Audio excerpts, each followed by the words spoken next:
লিল্লাহে তাকবীর, লিল্লাহে তাকবীর। যশোরের স্মার্ট ছেলেরা, এই যে আমি যাদেরকে দেখতে পাচ্ছি, all are the Gen Z of Jashore. যারা জেন জি, ওরা স্মার্ট, ওরা ইশারা ইঙ্গিতে কাজ করে। এই যে পুরো গদি উল্টায় দিছে, ঠিক কিনা? 24-এর ছাত্র নাগরিক অভ্যুত্থান আমাদের দেখিয়ে দিচ্ছে কিভাবে চোখের ইশারায় গদি উল্টে দিতে হয়। তো এই জেনজিদের নিয়ে বসেছি, ওরা তো স্মার্ট, ওরা ডিস্টার্ব করবে না। মেহরবানি করে আমার সাথে কানেক্ট করো, 1 to 1, brain to brain, eye to eye, eye contact করো আমার সাথে, তাকাও। কষ্ট হলো আমার দিকে তাকাও, আওয়াজ করা যাবে না, আমার দিকে তাকাও। প্রিয় ভাইয়েরা, হিউম্যান রিসোর্স ডেভেলপমেন্টের ব্যাপারে কিছু কথা বলবো। এই যে আমাদের বিশাল জনসংখ্যা, এই জনসংখ্যাকে কি করে জনসম্পদে রূপান্তরিত করা যায় এ ব্যাপারে কথা বলবো। আমি সূরাতু বনী ইসরাইলের 70 নম্বর আয়াত তেলাওয়াত করেছি। এই আয়াতের আলোকে কিছু কথা আমি আপনাদের সামনে বলবো। আল্লাহ তাআলা ইরশাদ করছেন, ওয়ালাকাদ কাররামনা বনী আদম ওয়া হামালনাহুম ফিল বাররি ওয়াল বাহরি ওয়া রাযাকনাহুম মিনাত তাইয়্যিবাত ওয়া ফাদ্দালনাহুম আলা কাসীরিম মিম্মান খালাকনা তাফদীলা। পড়েন আল্লাহু আকবার। রব্বুল আলামিন বলেন, ওয়ালাকাদ কাররামনা বনী আদম, আমি বনী আদমকে সম্মানিত করেছি, বনী আদমকে মর্যাদা দিয়েছি। ওয়া হামালনাহুম ফিল বাররি ওয়াল বাহর, বনী আদমকে জলে স্থলে, স্থলে এবং সমুদ্রে চলাচলের বাহন দিয়েছি। ওয়া রাযাকনাহুম মিনাত তাইয়্যিবাত, তাদেরকে পবিত্র রিজিকের বন্দোবস্ত করেছি। ওয়া ফাদ্দালনাহুম আলা কাসীরিম মিম্মান খালাকনা তাফদীলা, আর আমি আল্লাহ যাদেরকে সৃষ্টি করেছি তাদের মধ্য থেকে বনী আদমকে আমি শ্রেষ্ঠ বানিয়েছি। আমরা শ্রেষ্ঠ, আমরা আশরাফুল মাখলুকাত। আমরা কি? এই যে এমনি চিল্লাচিল্লি করে, জিজ্ঞেস করলে বলে না। আমরা আশরাফুল মাখলুকাত, আমরা কি? শ্রেষ্ঠ, সবার চেয়ে সেরা। আমাদের মতো করে আল্লাহ কাউকে বানায় নাই।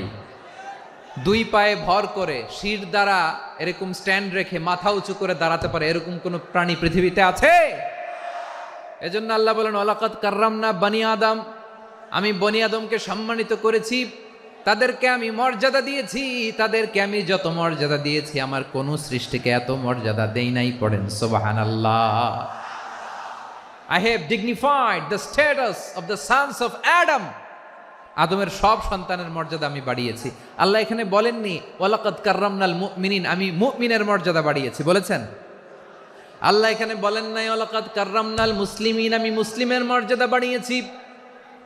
আল্লাহ বলেছেন ওয়ালাকাদ কাররামনা বনী আদম, আমি বনী আদমের সম্মান বাড়িয়েছি। হোক সে মুমিন কিংবা কাফের, মুসলিম কিংবা মুশরিক, আস্তিক কিংবা নাস্তিক, আরব কিংবা অনারব, যেই হোক না কেন আদম সন্তান সবগুলার মর্যাদা বাড়ায় দিয়েছে কে?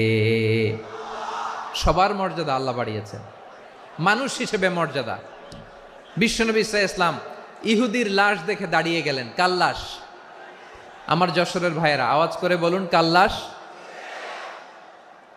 ইহুদির লাশ দেখে দাঁড়ায় গেলেন। সাহাবারা বললেন, ইয়া রাসূলুল্লাহ, আপনি দাঁড়ালেন যে, এটা তো ইহুদির লাশ। বিশ্বনবী বললেন, আওয়ালাইসাত নাফসান, এটা কি মানুষ নয়? এটা হোক ইহুদি হোক খ্রিস্টান, এটা তো মানুষ। আমি মানুষ দেখে দাঁড়িয়েছি। আই স্যালিউট দ্য হিউম্যানিটি, আমি মানবতাকে সম্মান করেছি। পড়েন সুবহানাল্লাহ। তাহলে এই জমিনে মানুষের মর্যাদা বেশি, হোক আস্তিক হোক নাস্তিক, হোক মুমিন কিংবা কাফের। আদমের সন্তান হলে, মানুষ হলেই তার মর্যাদা বাড়িয়েছে কে? আমার কলিজার টুকরা যশোরের ভাইয়েরা, মানুষের মর্যাদা আল্লাহ এত বাড়িয়েছেন, মানুষ জীবিত থাকলেও যেমনি মর্যাদাবান, মরে গেলেও মর্যাদাবান। সুবহানাল্লাহ পড়েন। মানুষ মরে গেলে এই ডেড বডিটা কি হয়? পচে যায়, গলে যায়, মাটির সাথে মিশে যায়। তাই বলে আপনি ডেড বডির সাথে যাচ্ছে তাই করতে পারবেন না। পারবেন? কেউ যদি অন্যায় করে তাকে যদি আপনি শাস্তির আওতায় আনেন, যা মনে চায় করতে পারবেন না। তারা আগুন দিয়ে পোড়াতে পারবেন না, নাক কাটতে পারবেন না, কান কাটতে পারবেন না, অঙ্গ বিকৃতি করতে পারবেন না। কারণ মানব জাতির মর্যাদা স্বয়ং দিয়েছে কে? ডেড বডি পচে যাবে, গলে যাবে। তারপরে ইসলাম বলে না, খবরদার, এই মরা লাশটারও একটা মর্যাদা আছে না নাই? ইসলাম বলে এই লাশটা গলে যাবে, পচে যাবে, কিন্তু এটার অমর্যাদা করো না।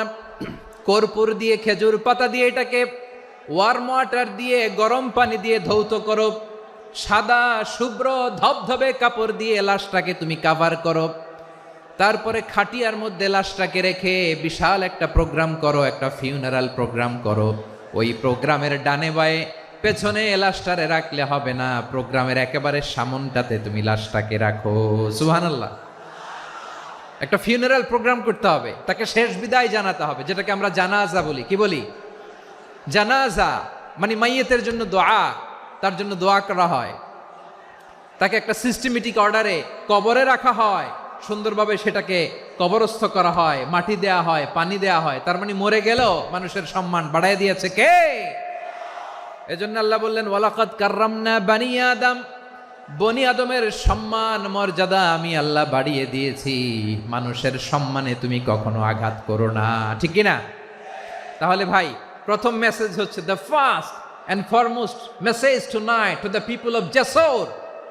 আল্লাহ বলেন, I have dignified the status of son of Adam. আমি বনি আদম সবার মর্যাদা বাড়িয়ে দিয়েছি, হোক আস্তিক নাস্তিক, হোক কাফের কিংবা মুশরিক, তার মর্যাদা বাড়াই দিছে কে? যখন বন্যা হয়, আমরা ত্রাণ নিয়ে যাই, আমরা শুধু মুসলমানদেরকে ত্রাণ দেই নাকি? হ্যাঁ, আমরা মুসলমানকেও দেই, অমুসলমানকেও দেই, হিন্দুকেও দেই, বৌদ্ধকেও দেই। যেখানেই মানবতা বিপন্ন, সেখানে ইসলামের হেল্পিং হ্যান্ড আছে না নাই? সুবহানাল্লাহ। কি দিন আমরা পেয়েছি, কি বিধান আমরা পেয়েছি। ওয়ালাকাদ কাররামনা বানি আদম, আমি বনি আদমকে সম্মানিত করেছি। এরপর আল্লাহ বললেন ওয়া হামালনাহুম ফিল বাররি ওয়াল বাহর, মানুষকে স্থলে এবং সমুদ্রে চলাচলের বাহন আমি দিয়েছি। স্থলে কিভাবে চলবে, জলে কিভাবে চলবে, এই বাহনের ব্যবস্থা করেছে কে? এই জেনজি, এই স্যামড়া, ইরাম করতেছো কিসের জন্য? হ্যাঁ, ইরাম করলে চলবি? হ্যাঁ, বস বস বস বস। আওয়াজ করতেছো কেন? দিবানা, কথা বলতে দিবানা আমাকে? তো এইটা বুঝি তোমাদের ভালোবাসার নমুনা? তোমাদের ভালোবাসার কারণে যদি আমি কোথাও দাঁড়াতেই না পারি, কোথাও বসতে না পারি, কোথাও দুটা কথা বলতে না পারি, এই ভালোবাসা দিয়ে কি হবে আমার? বরং ঘামতে ঘামতে ঘর্মাক্ত হব, রক্তাক্ত হব। কিন্তু সেন্ট্রাল থেকে, সেন্ট্রালি যে ইনস্ট্রাকশন আসবে, সেই ইনস্ট্রাকশনের এক চুল আমরা ডানে বায়ে যাব না। এইটা গণজাগরণের জন্য এইটা দরকার, ইসলামী বিপ্লবের জন্য এইটা দরকার। তো আধা ঘন্টা ধরে যদি তোমাদেরকে থামানোই না যায়, এই লস্কর দিয়ে আমি কি করব? আল্লাহর ওয়াস্তে নো নো নো স্লোগান, চুপচাপ একেবারে আমার দিকে তাকাও। আল্লাহ বললেন ওয়া হামালনাহুম ফিল বাররি ওয়াল বাহর, জলে স্থলে আমি চলাচলের যানবাহনের ব্যবস্থা করেছি। আমরা স্থলে ঘোড়ার উপরে চড়ি, উটের উপরে চড়ি, গাড়ির উপরে চড়ি। এই যে গাড়ির ইঞ্জিন বানাইছি আমরা, এটার মেধা দিয়েছে কে? আবার সাগরের মধ্যে আমরা নৌযান, জলযান, বড় বড় জাহাজ দিয়ে এক মহাদেশ থেকে আরেক মহাদেশ যাই, এক দেশ থেকে মালামালগুলো আরেক দেশে পাঠাই। সাগরের ভেতরে নৌকাগুলোরে ধরে রাখলো কে? ওয়ালফুলকিল্লাতী তাজরি ফিল বাহরি বিমা ইয়ানফাউন নাস, মানুষের উপকার আছে এরকম সরঞ্জামাদি নিয়ে সাগরের উপরে বিশাল বিশাল জলযানগুলো চলে। এগুলো ডুবে যায় না, কাত হয়ে যায় না, পড়ে যায় না। এগুলোকে স্থিতিস্থাপকতাকে ঠিক করে রাখলো কে?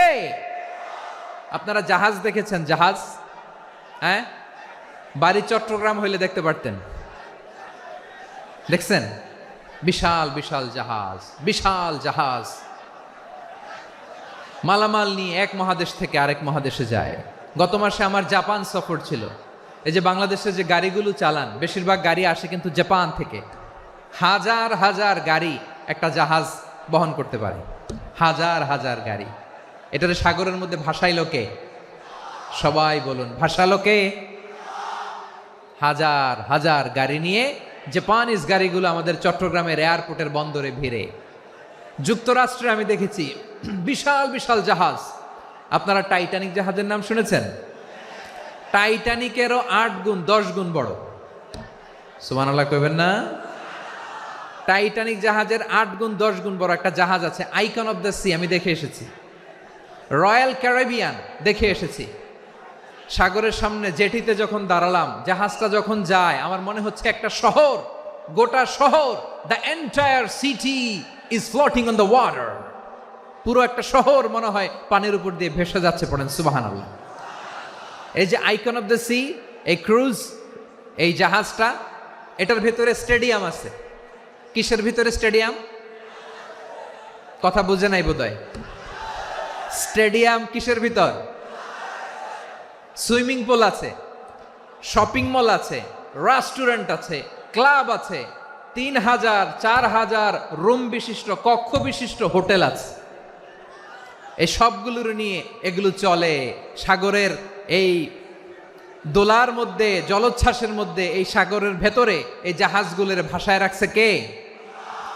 সূরাত আর-রহমানে আল্লাহ তাআলা বললেন, ওয়ালাহুল জাওয়ারিল মুনশাআতু ফিল বাহরি কাল আ'লাম ফাবিআইয়ি আলা, সবাই পড়েন, ফাবিআইয়ি আলাই রাব্বিকুমা তুকাযযিবান। পাহাড় সম বড় বড় জাহাজগুলো মাল বোঝাই করে সাগরের মধ্যে ভেসে বেড়ায়। এগুলো দিয়ে মালামাল বহন করা যায়, মানুষরা এক দেশ থেকে আরেক দেশে যায়। এই জাহাজগুলোর সাগরের ভেতরে ভাসায় রাখলো কে? এই আয়াতের ভেতরে আল্লাহ তাআলা সূরাত বনী ইসরাঈলের এই চমৎকার আয়াতের ভেতরে আল্লাহ তাআলা বেসিকলি মানব জাতির প্রতি তার 4টি স্পেশাল অনুগ্রহের কথা বলেছেন। কয়টি? 2টা বলে ফেলছি। 1 নাম্বার, ওয়ালাকাদ কাররামনা বানি আদম, আমি বনি আদমের সম্মান বাড়াইছি। নাকি মুসলমানদের? নাকি মুসল্লিদের? কার সম্মান বাড়িয়েছি? বনি আদমের। তাহলে human dignity, the first part of the verse talks about the human dignity. 2 number অংশ আল্লাহ তাআলা বললেন, ওয়া হামালনাহুম ফিল বাররি ওয়াল বাহর, স্থলে এবং সমুদ্রে আমি তাদের জন্য চলাচলের বাহন দিয়েছি। সুবহানাল্লাহ। তার মানে smooth movement on land and sea, জলে এবং স্থলে যাতে আমরা স্মুথলি মুভ করতে পারি আল্লাহ তাআলা দিয়েছেন। 3 নম্বর আল্লাহ তাআলা বললেন, ওয়া রাযাকনাহুম মিনাত তাইয়্যিবাত, মানুষের জন্য আমি পবিত্র রিজিকের ব্যবস্থা করেছি। জলে এবং স্থলে যত প্রাণী আছে সবগুলা প্রাণীকে রিজিক দেয় কে? আমাদেরকে রিজিক দেয় কে? সাগরের মাছগুলোকে, বড় বড় তিমি মাছগুলোরে রিজিক দেয় কে? বাতাসের মধ্যে ভেসে বেড়ানো বড় বড় পাখিগুলো, স্ক্যান্ডিনেভিয়ান কান্ট্রি থেকে লক্ষ লক্ষ কোটি কোটি পাখিগুলো যে এক দেশ থেকে আরেক দেশে ট্রান্সফার হয়, এগুলোর রিজিক দেয় কে? রব্বুল আলামিন বলেন, ওয়ামা মিন দাব্বাতিন ফিল আরদি ইল্লা আলাল্লাহি রিজকুহা ওয়া ইয়ালামু মুস্তাকাররাহা ওয়া মুস্তাওদাআহা কুল্লুম ফি কিতাবিম মুবিন। আল্লাহু আকবার। রব্বুল আলামিন বলেন, ভূপৃষ্ঠে বিচরণশীল যত প্রাণী আছে সব প্রাণীগুলোকে আমি আল্লাহ আমার নিজের কুদরতে রিজিকের বন্দোবস্ত করি। এই প্রাণীগুলো কোথায় থাকে, কোথায় যায়, সব জায়গায় আমি রিজিক পৌঁছে দেই। রিজিক কেউ দিতে পারে না, রিজিকের মালিক কে? রিজিকের মালিক তিনি আল্লাহ। এজন্য আল্লাহ তাআলা বললেন, ওয়া রাযাকনাহুম মিনাত তাইয়্যিবাত। এরপর আল্লাহ বললেন, ওয়া ফাদ্দালনাহুম আলা কাসীরিম মিম্মান খালাকনা তাফদীলা। আমি যত প্রাণী সৃষ্টি করেছি সকল প্রাণীর মধ্যে মানুষের মর্যাদা, শ্রেষ্ঠত্ব আমি দিয়েছি। সুবহানাল্লাহ পড়েন। তাহলে 1 নম্বরে আল্লাহ বললেন, আমি বনি আদমের মর্যাদা বাড়ালাম। এরপরে বললেন, স্থলে এবং সমুদ্রে চলাচলের জন্য যানবাহন দিলাম। 3 নম্বরে আল্লাহ বললেন, পবিত্র রিজিকের ব্যবস্থা করে দিলাম। এরপরে আল্লাহ বললেন, যত প্রাণী আছে, সৃষ্টি আছে, সবগুলার উপরে আমি মানুষকে শ্রেষ্ঠত্ব দিলাম। সুবহানাল্লাহ। তাহলে সবচেয়ে বেশি শ্রেষ্ঠত্ব মানুষের। কার? মানুষের। শুধু তাই নয় প্রিয় ভাইরা, আকাশ এবং জমিনে যা কিছু আছে সবকিছু মানুষের জন্য, মানুষের কল্যাণে, মানুষের প্রয়োজনে, মানুষের বশীভূত করে সৃষ্টি করেছেন কে? রব্বুল আলামিন বলেন, হুয়াল্লাযী খালাকা লাকুম মা ফিল আরদি জামিআ। এই জমিনের মধ্যে যা কিছু আমি আল্লাহ সৃষ্টি করেছি সব কিছু আমি মানুষের জন্য সৃষ্টি করেছি। পড়েন সুবহানাল্লাহ।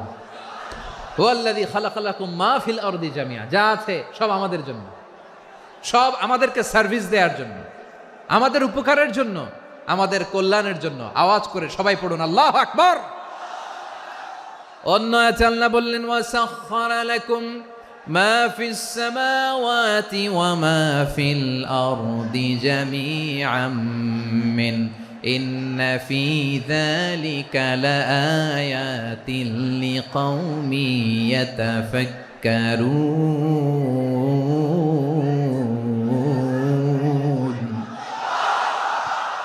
প্রথম আয়াতে আল্লাহ বললেন, জমিনে যা আছে সব তোমাদের কল্যাণে আমি সৃষ্টি করলাম। এরপরে আল্লাহ বললেন, আকাশেও যা আছে সব তোমাদের জন্য সৃষ্টি করলাম, তোমাদের অনুগত বানায় দিলাম। পড়েন সুবহানাল্লাহ। মানুষের কি ব্রেইন দেখেন, মানুষ জমিন ছেড়ে আকাশে চলে যায়। পাখি দেখে মানুষের শখ হলো, পাখি যেহেতু উঠতে পারে আমরাও পারবো। অরবিল রাইট, উইলবার রাইট, দুই ভাই মিলে আঁকাঝোঁকা করতে করতে করতে করতে প্লেন বানায় ফেললো। কোন সুবহানাল্লাহ। এখন পাখিও ওরে, আমরাও ওরি। এরপরেই মানুষের কৌতূহল থামে না এখানে। মানুষ চলে গিয়েছে চাঁদে। কোথায় গেছে? এখন কিন্তু চাঁদে জমি বিক্রি হয় জানেন। পৃথিবী নিয়ে মারামারি শেষ, রাশিয়া আমেরিকা এখন ধরছে চাঁদ আর মঙ্গল গ্রহ। এখন চাঁদে জমি বিক্রি হয়, মঙ্গলে জমি বিক্রি হয়। এই চাঁদ, মঙ্গল, বৃহস্পতি, শনি সব আল্লাহ তাআলা আমাদের জন্য বানিয়েছেন। সুবহানাল্লাহ পড়েন। মানুষ সাগরের উপরে চড়ে, শূন্যে ভেসে বেড়ায়, পাহাড় কেটে সুড়ঙ্গ বানায়, টানেল বানায়। মানুষ ব্রডব্যান্ডের লাইন নিয়ে যায় সাগরের ভেতর দিয়ে, এক দেশ থেকে আরেক দেশে, এক মহাদেশ থেকে আরেক মহাদেশে। সুবহানাল্লাহ পড়েন। তার মানে গোটা বিশ্বের সব কিছুর উপরে control, superiority over all creatures, সব কিছুর উপর কন্ট্রোল, মনিটরিং, নিয়ন্ত্রণ, এটা প্রতিষ্ঠা করে দিয়েছে কে? এজন্যই মানুষের শ্রেষ্ঠত্ব।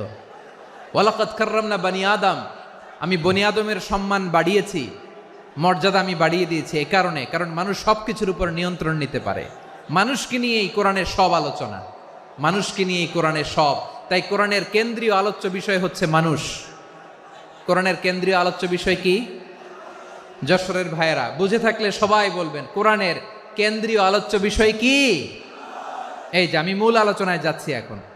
কেন মানুষ কোরআনের কেন্দ্রীয় আলোচ্য বিষয়? এই যে ভাইয়েরা, এই যে হাত জোর করে, এই যে Jessore Gen Z, the smart people of Jessore, হাত জোর করে বলতেছে, হাত জোর করে তোদের কাছে আল্লাহর দোহাই লাগে, স্টপ স্টপ।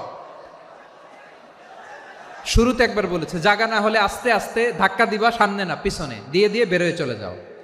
এলইডিতে দেখো, এই যে এই যে আল্লাহর ওয়াস্তে জায়গা না হলে ওদিকে যাও।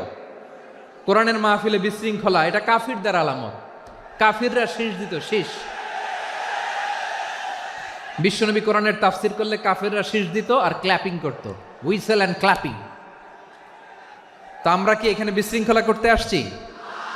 তো বারবার থামানো লাগে কেন? কোনো আওয়াজ হবে না, বললাম তো, স্টপ। আওয়াজ করে বলুন, কোরআনের কেন্দ্রীয় আলোচ্য বিষয় কি? সবাই বলেননি। এতগুলো মানুষ উত্তর দিলে এতটুকু আওয়াজ হয়, অন্তত আমি বিশ্বাস করি না।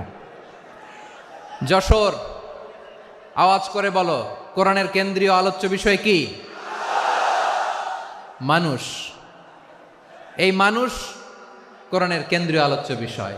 মানুষকে আল্লাহ স্বাধীনতা দিয়েছেন। ফামান শাআ ফালইউমিন ওয়া মান শাআ ফালইয়াকফুর। চাইলে মুমিন হতে পারো, চাইলে কাফের হতে পারো, তোমার ইচ্ছা। তবে জেনে রাখো, মুমিন হলে পাবা জান্নাত, কাফির হলে পাবা জাহান্নাম। নাও দ্য ডিসিশন ইজ ইয়ার্স। সিদ্ধান্ত তোমার, জান্নাতে যাবা না জাহান্নামে যাবা। যশোরের ভাইয়ের আওয়াজ করে বলুন, কই যেতে চান, জান্নাতে না জাহান্নামে? ডান দিকে না বাম দিকে? ডানপন্থী না বামপন্থী? চিল্লা চিল্লি না চুপচাপ? চুপচাপ কয়ে আবার চিল্লাচিল্লি শুরু করে দিচ্ছে। মাশাআল্লাহ। তাহলে কোরআনের কেন্দ্রীয় আলোচ্য বিষয় মানুষ। আমার সাথে থাকতে হবে, তোমাদেরকে নিয়ে আমি আলোচনার শেষ পর্যন্ত যাব। অনেক গুরুত্বপূর্ণ কথা বাকি আছে, আমাকে সহযোগিতা করতে হবে। মাশাআল্লাহ, এই তো ঠান্ডা হয়েছে। হ্যাঁ, ঠিক আছে ঠিক আছে ঠিক আছে। মানুষকে আল্লাহ এত স্বাধীনতা দিয়েছেন, মানুষ চাইলে অনেক ভালো হইতে পারে। ভালোর রাস্তাও খোলা, খারাপ হওয়ার রাস্তাও খোলা। ভালো হইলে মানুষ অনেক ভালো, খারাপ হইলে অনেক খারাপ। ভালো হইলে সবচেয়ে ভালো, খারাপ হইলে সবচেয়ে খারাপ। এজন্য সিদ্ধান্ত আপনাকেই নিতে হবে। আল্লাহ তাআলা বলছেন, লাকাদ খালাকনাল ইনসানা ফি আহসানি তাকওয়িম সুম্মা রাদাদনাহু আসফালা সাফিলিন। আমি মানুষকে অনেক সুন্দর অবয়বে, সুন্দর আকৃতিতে সৃষ্টি করেছি।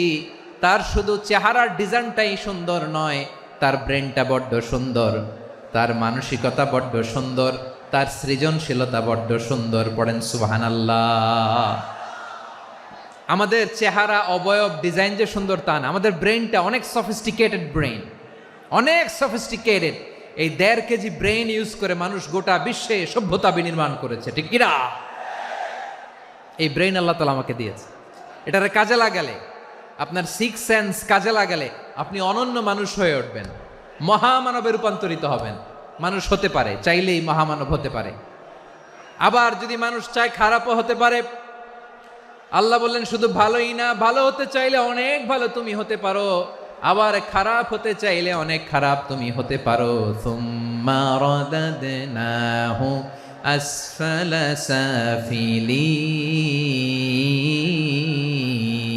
সাফিলিন। খারাপ হলে একেবারে খারাপ হতে পারো, নিকৃষ্ট হলে একেবারে নিকৃষ্ট হতে পারো, ভালো হলেও ভালো হতে পারো। কোন সুবহানাল্লাহ। এবার আওয়াজ করে বলুন, ভালো হতে চাই না খারাপ, শ্রেষ্ঠ না নিকৃষ্ট? মানুষ ভালো হলে মানুষ ফেরেশতার চেয়েও ভালো, মানুষ খারাপ হলে সে পশুর চেয়েও খারাপ। কথা ঠিক কিনা বলেন?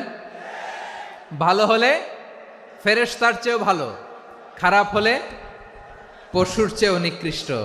তার মানে শ্রেষ্ঠত্বে মানুষ, শ্রেষ্ঠত্বে ফেরেশতাকে হার মানায়, আর অধপতনে শ্রেষ্ঠত্বে ফেরেশতাকে ছাড়িয়ে যায়, আর অধপতনে পশুকেও হার মানায়। আই রিপিট, আমি আবারও বলছি, মানুষ শ্রেষ্ঠত্বে ফেরেশতাকে ছাড়িয়ে যায়, আর অধপতনে সে পশুকেও হার মানায়। আওয়াজ করে বলতে হবে ঠিক কিনা? এটার প্রমাণ কি?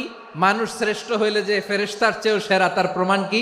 আল্লাহ তাআলা বলছেন, ওয়া ইয কুলনা লিল মালাইকাতি ইসজুদু লি আদম ফাসাজাদু ইল্লা ইবলিস আবা ওয়াস্তাকবারা ওয়া কানা মিনাল কাফিরিন। আল্লাহ বলেন, স্মরণ করো সে সময়ের কথা যখন আমি ফেরেশতাদেরকে বললাম, ও ফেরেশতারা আদমকে সেজদা দাও। সব ফেরেশতারা সম্মান সূচক সেজদা আদমকে দিল। তারা আদমের জন্য সেজদায় লুটিয়ে পড়ল, একজন ছাড়া, তার নাম ইবলিস। আওয়াজ করে বলেন, তার নাম কি? সে অহংকার প্রদর্শন করলো, সে কাফের হয়ে গেল। বাকি সব ফেরেশতারা সেজদা দিল। সুবহানাল্লাহ। আবার আদম আলাইহিস সালামকে আল্লাহ জিজ্ঞেস করলেন, সব বলে দিল উত্তর, কিন্তু ফেরেশতাদেরকে একই প্রশ্ন জিজ্ঞেস করলেন, তারা উত্তর করতে পারে নাই।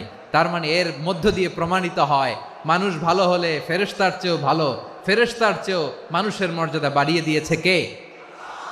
সব নূরের ফেরেশতা যখন মাটির আদমকে সেজদা দেয়, এটা প্রমাণ করে ফেরেশতার চেয়েও মানুষের মর্যাদা বাড়িয়ে দিয়েছে কে? তুমি মাটির আদমকে প্রথম সৃষ্টি করিয়া ঘোষণা করিয়া দিলে শ্রেষ্ঠ বলিয়া, তাই তো নূরের ফেরেশতা করে আদমকে সেজদা। ঠিক কিনা বলেন? তাই তো নূরের ফেরেশতা করে আদমকে সেজদা। সবার চেয়ে সম্মান দিলে মাটির আদমকে। আল্লাহু আল্লাহু তুমি জাল্লে জালালুহু, শেষ করা তো যায় না গে তোমার গুণগান। পড়েন না? পড়েন। আল্লাহু আল্লাহু তুমি জাল্লে জালালুহু, শেষ করা তো যায় না গে তোমার গুণগান। আল্লাহু আল্লাহু আল্লাহু আকবার। আদমের মর্যাদা বেশি, মানুষের মর্যাদা বেশি, মানুষ শ্রেষ্ঠ তার প্রমাণ, নূরের ফেরেশতা মাটির আদমকে সেজদা করে আওয়াজ করে বলেন ঠিক কিনা। তাহলে মানুষ ভালো হলে ফেরেশতার চেয়ে ভালো। আবার মানুষ যদি খারাপ হয় সে পশুর চেয়েও খারাপ, অধপতনে পশুত্বকে হার মানায়। তার প্রমাণ কি? তার প্রমাণ হচ্ছে যশোরের ভাইরা দেখবেন পত্রিকায় নিউজ পেপারে মাঝে মাঝে এরকম দেখা যায়, এক মানুষ আরেক মানুষকে হত্যা করে ২০ টুকরা করে বস্তার ভেতরে ভরেছে। আপনারা এই নিউজ পড়েন নাই না? দেখেন নাই? দেখছেন? মানুষ মানুষকে হত্যা করে কয় টুকরা? জোরে বলেন। এখানেই ক্ষান্ত হয় না, আবার কোথায় ভরছে? বস্তার ভেতরে। আচ্ছা, বুঝে থাকলে আওয়াজ করে বলেন, কোনদিন শুনছেন একটা হাতি আর একটা হাতিকে হত্যা করে ২০ টুকরা করছে, এরপরে বস্তার ভিতরে ভরছে? হয়েছে? তাহলে দেখেন, মানুষ যদি খারাপ হয় সে পশুকেও হার মানায়। চিল্লায় বলো ঠিক কিনা। এমনও দুশ্চরিত্র মানুষ আছে যার নজর থেকে ৬ মাসের ছোট্ট মেয়ে থেকে শুরু করে ৮০ বছরের বৃদ্ধারাও নিরাপদ নয়। পশুকেও হার মানে। মানুষের ঘর জ্বালিয়ে পুড়ে মেসাকার করে দেয়, জনপদের পর জনপদ জ্বালায় দেয়। এরকম আছে না নাই? তাহলে আমরা বুঝলাম মানুষ ভালো হলে অনেক ভালো, খারাপ হলে অনেক খারাপ। ও আমার কলিজার টুকরা যশোরের ভাইয়েরা, আসুন না ৩ দিন ব্যাপী এই তাফসিরুল কোরআনের ঐতিহাসিক প্রোগ্রাম থেকে আমরা সিদ্ধান্ত নেই, আমরা ভালো মানুষ হব নাকি খারাপ মানুষ হব। কলিজা থেকে, প্রাণ থেকে আওয়াজ করে সবাই বলুন, ভালো মানুষ নাকি খারাপ মানুষ? ভালো মানুষ হইতে হবে। ভালো মানুষ যারা জগৎটাকে এনলাইটেন করবে, যারা সত্যের বীর সেনানী হয়ে দাঁড়াবে, যারা সত্যের পক্ষে কথা বলবে, যারা জালিমের মসনদকে ভেঙে খান খান করে দেবে। এরকম হওয়ার দরকার আছে না নাই? এরকম ভালো মানুষ আমরা হতে চাই কি চাই না? মানুষকে যত্ন নিলে মানুষ যে কত ভালো হয় আপনি কল্পনাও করতে পারবেন না। এই যে আপনাদের যশোরে যে ভালো ছেলেগুলো আছে, যে ভালো তরুণগুলো আছে, যে যুবকগুলো আছে, যে ভালো আলেমরা আছে, ভালো নেতারা আছে, সবাই যদি তাদের মতো হতো, পুরো যশোরটা একটা জান্নাতের টুকরা হয়ে যেত। আওয়াজ করে বলেন ঠিক কিনা। মানুষকে নার্চারিং করলে, মানুষকে পলিশ করলে, মানুষকে গ্রুমিং করলে, মানুষকে সঠিক তারবিয়া দিলে মানুষ অনন্য হয়ে ওঠে। প্রতিটি মানুষ অনন্য। আমি অনন্য, আপনি অনন্য, আমরা সবাই অনন্য। সুবহানাল্লাহ বলেন। মানুষকে আল্লাহ তাআলা দিয়েছেন অসীম ক্ষমতা। সুবহানাল্লাহ। একটা মানুষ পারে না এমন কিছু নাই।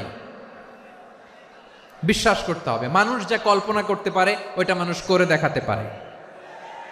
যশোরের ভাইয়ের, আই রিপিট, আমি আবারও বলছি, এই চিল্লাচিল্লি করলে আমার এই গুরুত্বপূর্ণ কথা তোমরা মিস করবা। কপাল পড়া হয়েও না, আওয়াজ করে কপাল পড়া হবে না। আমার দিকে তাকাও। মানুষ যা কল্পনা করতে পারে সেটা মানুষ করে দেখাতে পারে। তুমি তোমার কল্পনার রাজ্যকে সাজাও, তোমাকে হারাতে পারে এমন কোন শক্তি আল্লাহর জমিনে নাই। তোমার কি শক্তি, কি সম্ভাবনা তুমি জানোই না মিয়া। তুমি এদিকে তাকাও কেন? তোমার রাস্তা তো ওই দূরে। তুমি কোথায় যাবে, আল্লাহ তোমার টেনে কোথায় নিয়ে যাবে তুমি কিছুই জানো না। Plan big, dream big. কল্পনার শক্তিকে বড় করো। মানুষ যা কল্পনা করতে পারে মানুষ তা করে দেখাতে পারে। মানুষের কাছে অসাধ্য কিছু নাই মৃত্যু ছাড়া, এক্সেপ্ট ডেথ। মৃত্যু ছাড়া মানুষ সবকিছুকে জয় করতে পারে। মৃত্যু ছাড়া যে কোনো অসাধ্যকে সাধন করার ক্ষমতা মানুষকে দিয়ে দিয়েছে কে? হারার জন্য তোমার জন্মই হয় নাই, তোমার জন্ম হয়েছে জিতার জন্য, বিজয়ের জন্য তোমার জন্ম। মানুষের শুরুটাই হয় বিজয় দিয়ে। যশোর, আওয়াজ করে বলো, মানুষের শুরু হয় কি দিয়ে? আমরা যখন আমার পিতার পৃষ্ঠদেশে ছিলাম, পিতার পৃষ্ঠদেশ থেকে শুক্রাণু যখন মায়ের গর্ভদেশে যেয়ে পড়ে, কতটা শুক্রাণু ভ্রমণ শুরু করে জানো? 20 কোটি শুক্রাণু। একবার সিমেন আউট হলে সেখানে 20 কোটি শুক্রাণু থাকে, ভ্রমণ শুরু করে। ওই 20 কোটি শুক্রাণুর মধ্য থেকে তুমি আমি আজকে এক বিকশিত শুক্রাণু মানব রূপে পৃথিবীতে এসেছি, সুবহানাল্লাহ। ওই 20 কোটি শুক্রাণুর প্রতিযোগিতায় সবাইরে পেছনে ফেলে সেদিন আমি সফল হয়েছিলাম, সেদিন আমি বিজয়ী হয়েছিলাম। সেদিন আমি এত ছোট ছিলাম, মাইক্রোস্কোপ দিয়েও আমার অস্তিত্ব টের পাওয়া যায় না। আমি এত তুচ্ছ ছিলাম, নগণ্য ছিলাম, আমার কান ছিল না, আমার চোখ ছিল না, আমার হাত ছিল না, আমার জন্য রিকমেন্ডেশন করার মতো মামু ছিল না, খালা ছিল না, কেউ ছিল না। তারপরেও ওই প্রতিযোগিতায়, ওই কম্পিটিশনে যখন আমারে কেউ হারাতে পারে নাই, আল্লাহর জমিনেও আমারে কেউ হারাতে পারে না। হারার জন্য তোমার জন্মই হয় নাই, তুমি আসছোই জিতার জন্য, সুবহানাল্লাহ। বিশ্বনবী বলেন, আন্নাসু মাআদিন কামাআদিনি যাহাবি ওয়াল ফিদ্দা খিয়ারুহুম ফিল জাহিলিয়াতি খিয়ারুহুম ফিল ইসলাম। Peoples are like mines of gold and silver. সোনার খনি, রূপার খনি, এর চেয়েও বড় খনি হচ্ছে এই মানব সম্পদের খনি। আওয়াজ করে বলেন আল্লাহু আকবার। আল্লাহ তাআলা এই সম্পদ আমাদেরকে দিছে। বিশ্বনবী বলেন, মানুষ হচ্ছে খনির মতো। খিয়ারুহুম ফিল জাহিলিয়াতি খিয়ারুহুম ফিল ইসলাম। জাহিলি যুগে যারা সেরা, ইসলামেও তারা সেরা। ইদা ফাকুহু, যদি তারা বুঝবান হয় তাহলে তাদেরকে সেরা বানায় দিবে কে? তাহলে মানুষের চেয়ে সেরা কেউ হতে পারে? মানুষের চেয়ে অনন্য কেউ হতে পারে? মানুষকে কেউ হারাতে পারে?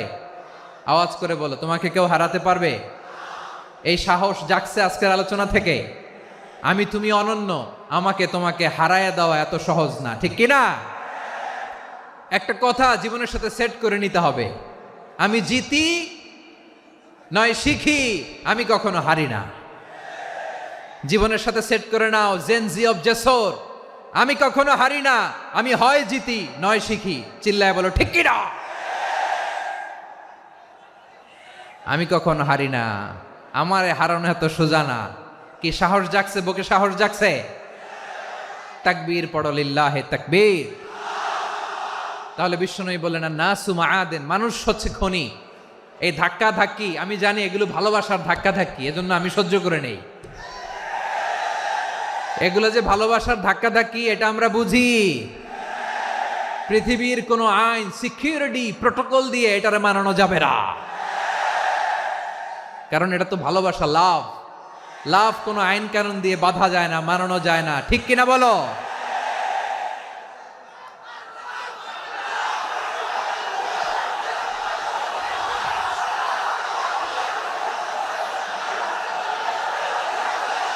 মাশাআল্লাহ, মাশাআল্লাহ, মাশাআল্লাহ, মাশাআল্লাহ। ঠিক আছে, বসুন বসুন বসুন। আল নাসু মাআদিন, মানুষ হচ্ছে খনি। এই খনির যত্ন নিতে হবে। আমার মা বাবা যারা এসেছেন, আপনার ছেলে মেয়ের যত্ন নেন। আপনার ছেলের মধ্যে যে কি পটেনশিয়াল আপনি জানেন না। আপনার এই ছোট্ট অবুজ ছেলেটাই আগামী দিনের শায়েখ আহমদুল্লাহ হবে। আপনার হেফজখানায় পড়া ওই ছোট্ট ছেলেটাই আগামী দিনের আল্লামা মামুনুল হক হবে।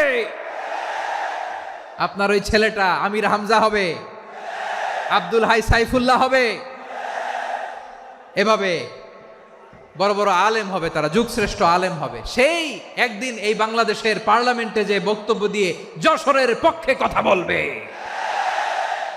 আপনি জানেন না, কাউকে ছোট করবেন না আপনি, ওর কনফিডেন্স আপনি কমাবেন না, আপনি কমাতে পারেন না। প্যান্ডেলে আমার যে মা বোনেরা আছেন, ছেলে মেয়েদেরকে কখনো ছোট করে কথা বলবেন না। ও যে কোথায় যাবে আপনি জানেন না, আপনি মা হয়ে তাকে সাহস দিবেন, তার কল্পনার জগৎটাকে সাজাতে তাকে উৎসাহিত করবেন, ঠিক কিনা বলেন? আর আমার প্যান্ডেলের আমার প্রিয় শ্রদ্ধাশীলা মায়েরা বোনেরা, আপনারা তো আরো দামি সম্পদ। বিশ্বনবী বলেন, আর দুনিয়া কুল্লুহা মাতা। আল্লাহ আল্লাহ আল্লাহ, বিশ্বনবীর কথার ওজন দেখেন। আর দুনিয়া কুল্লুহা মাতা ওয়া খায়রু মাতা'আদ দুনিয়া আল মারআতু সালিহা। বিশ্বনবী বলেন, দুনিয়ায় যা দেখো সব আল্লাহর দেওয়া অ্যাসেট, মানে সম্পদ। আর এত অ্যাসেটের ভিড়ে সবচাইতে শ্রেষ্ঠ সম্পদ হচ্ছে নেককার নারী। সুবহানাল্লাহ। ভাইয়েরা, বোনের সাথে খারাপ আচরণ করো না। সন্তান, মায়ের সাথে খারাপ আচরণ করো না।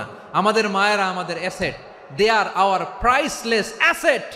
কারণ এই মায়েদের পেটে এসেছে আল্লাহর ওলিরা, এই মায়েদের পেটে এসেছে খান জাহান আলী, এই মায়ের পেটে এসেছে শাহজালাল ইয়ামানি, এই মায়ের পেটে এসেছে আল্লাহর সব নবীরা, নাকি নবীরা আকাশ থেকে ধপ করে জমিনে নেমে আসছে? মায়ের পেটে আসছে। এই মায়ের পেটগুলো খনি। আমার সম্মানিতা মায়েরা, বোনেরা, নিজেকে ইসলাম দিয়ে সাজান, নিজেকে ইসলাম দিয়ে সাজান, নিজেকে পবিত্র রাখুন, নিজের আব্রু ইমান ইজ্জতের হেফাজত করুন, কোরআন পড়ুন, সুন্নাহ পড়ুন। আপনি জানেন না আপনার গর্ভে কে আসছে, কোন ক্ষণজন্মা পুরুষকে আল্লাহ তাআলা আপনার গর্ভে পাঠাবে আপনি জানেন না। মায়েরা, নিজেদেরকে পবিত্র রাখুন, ইসলাম চর্চা করুন, কোরআন চর্চা করুন, নৈতিকতা দিয়ে নিজেকে সাজান। যশোরের জেনজি, নিজেদেরকে প্রস্তুত রাখো আগামীর বাংলাদেশের জন্য। নৈতিকতা, মোরালিটি, ভ্যালিউজ দিয়ে নিজেকে সাজাও, ইসলাম দিয়ে নিজেকে সাজাও, কারণ আগামীর বাংলাদেশ ইসলামের বাংলাদেশ। বাংলাদেশের আসল পরিচয় ইসলাম। বাংলাদেশের আসল পরিচয় কি? সবাই বলে না। বাংলাদেশের আসল পরিচয় কি? এই ইসলাম নিয়ে আমরা সংসদ ভবন সাজাবো, রাজি আছি না নাই? শেকড় ভুলে যাওয়া যাবে না। আমরা ধাপে ধাপে শারিয়া আইনের দিকে যাব ইনশাআল্লাহ, কিন্তু জঙ্গিবাদ দিয়ে নয়, কট্টর পন্থা দিয়ে নয়। আমরা ইন্টেলেকচুয়ালি, গ্রাজুয়ালি, ধাপে ধাপে শারিয়া আইনের দিকে মুভ করব ইনশাআল্লাহ। বলো লিল্লাহি তাকবীর। এদেশের আসল পরিচয় সবাই বলে না, আওয়াজ করে, এদেশের আসল পরিচয়। এদেশে আজান শুনে সূর্য ওঠে শহর গ্রামে, এদেশে আজান শুনে সূর্য ডুবে সন্ধ্যা নামে, এদেশে সকল কাজে সবাই বলে বিসমিল্লাহ, এদেশে ভালো কিছু দেখে শুনে হাসি মুখে সবাই বলে মাশা আল্লাহ, সুবহানাল্লাহ, সুবহানাল্লাহ, সুবহানাল্লাহ, সুবহানাল্লাহ, সুবহানাল্লাহ, সুবহানাল্লাহ, সুবহানাল্লাহ, সুবহানাল্লাহ। ও নবীন তরুণ, তোমার কিসের এত ভয়? জেনে রেখো বাংলাদেশের আসল পরিচয়। বাংলাদেশের আসল পরিচয় ইসলাম। আওয়াজ তুলে বলো, আসল পরিচয় কি? এদেশে পরস্পরে দেখা হলে দেয় সালাম, এদেশে আমজনতার হৃদয় জুড়ে পাক্কালাম, ঠিক কি না? এদেশে বিপদ এলে সর্বজনে সর্বক্ষণে দোয়া পড়ে ইন্না লিল্লাহ, সুবহানাল্লাহ, সুবহানাল্লাহ, সুবহানাল্লাহ, সুবহানাল্লাহ। এদেশে আজান শুনে সূর্য ওঠে শহর গ্রামে, এদেশে আজান শুনে সূর্য ডুবে সন্ধ্যা নামে, এদেশে সকল কাজে সবাই বলে বিসমিল্লাহ, এদেশে ভালো কিছু দেখে শুনে হাসি মুখে সবাই বলে মাশা আল্লাহ, সুবহানাল্লাহ। আওয়াজ করে সুবহানাল্লাহ, সুবহানাল্লাহ, সুবহানাল্লাহ, সুবহানাল্লাহ। সবাই একসাথে সুবহানাল্লাহ, সুবহানাল্লাহ, সুবহানাল্লাহ, সুবহানাল্লাহ। এদেশের আসল পরিচয় কি? আওয়াজ করে বলতে ভয় লাগে। এদেশের আসল পরিচয় কি? ইসলাম দিয়ে আমাদের সংসদ ভবন চলুক, আমরা চাই কি চাই না? বঙ্গভবনে লা ইলাহা ইল্লাল্লাহর পতাকা উড়ুক, আমরা চাই কি চাই না? প্রতিটি জেলা অফিসে, ডিসি অফিসে লা ইলাহার পতাকা ঝুলুক, আমরা চাই কি চাই না? কারা কারা চাই হাত তুলে আল্লাহরে দেখায়।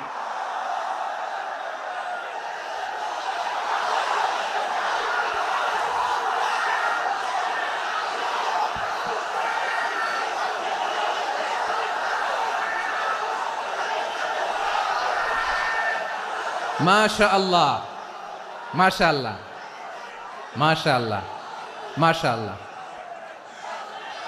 যশোর, আওয়াজ করে বলো, ভালো মানুষ না খারাপ মানুষ? বুঝে বলছো তো? মানুষ ভালো হলে যে কত ভালো। এই মানুষকে যত্ন নিলে, মানুষকে মানুষ বানালে যে সে কি হতে পারে শুনবা? হ্যাঁ, নাকি মোনাজাত দিয়ে দিব? শুনবা? তাহলে থামতে হবে। থামো, আমি যখন বলবো থামো থামো, তাকবীরের সময় দিলে তাকবীর, থামো থামো। মানুষকে যত্ন নিলে, হ্যাঁ এদিকে এদিকে, ড্রোন নামায় ফেলো, হয়েছে, ড্রোনের ফুটেজ হয়ে গেছে, এবার ড্রোন নামায় ফেলো, আমার দিকে তাকাও। মানুষকে, তোমরা এদিক সেদিক তাকালে তো গুরুত্বপূর্ণ পয়েন্ট মিস হয়ে যাবে। এদিকে এদিকে, হ্যাঁ মাস ঠিক আছে, এদিকে। মানুষকে যত্ন নিলে মানুষের মধ্যে যে আল্লাহ কি পটেনশিয়াল রেখেছে, আমি জাপানের দুইটা উদাহরণ দেই। জাপানের, এই এই এভাবে এভাবে হবে, হয় বসো নয় পেছনে, কথা নাই, কথা তো বলাই যাবে না, হারাম কথা বলা আজকে, একেবারে চুপ। আজকের জন্য হারাম করে দিছে আমি, এই কিছু সময়ের জন্য একেবারে নিষিদ্ধ। জাপানের দুইটা উদাহরণ দেই, খেয়াল করে একটু শুনেন, বুঝবেন। আল্লাহ, 2022 সালে জাপানের সাথে জার্মানির খেলা, ফিফা ওয়ার্ল্ড কাপ 2022। এক পক্ষে জাপান, আরেক পক্ষে কোন দেশ? কথা শোনে নাই। এক পক্ষে কোন দেশ, আরেক পক্ষে সবাই, এক পক্ষে আরেক পক্ষে। ওই খেলায় জিতেছিল জাপান, জিতেছিল 22 সালের এই ফিফা ওয়ার্ল্ড কাপে। জাপান ফুটবল খেলায় জিতে, as a part of their celebration, তারা খেলার পরে পুরো স্টেডিয়ামটারে ক্লিন করে, the fan base of Japan, লক্ষ লক্ষ মানুষ খেলা দেখতে যায়, তো এত ডাস্টবিনও তো নাই, তো যারা ডাস্টবিনে জায়গা পায় নাই তারা এই যে চকলেটের প্যাকেট, পানির বোতল, চিপসের প্যাকেট তারা এদিকে সেদিকে রেখে দিয়েছে।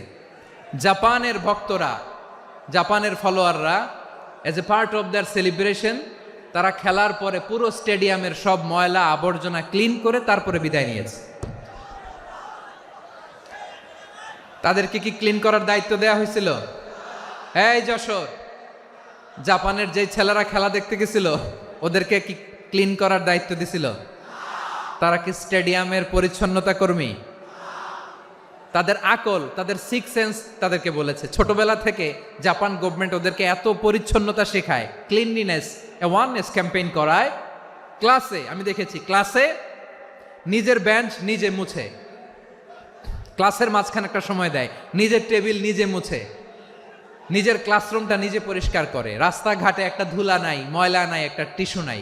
খেলার পরে গোটা বিশ্বকে তাক লাগিয়ে দিয়েছে। জাপানের ফ্যানরা সবার রেখে যাওয়া গার্বেজ, টিস্যু, বোতল পরিষ্কার করে তারপরে স্টেডিয়াম থেকে বিদায় নিয়েছে।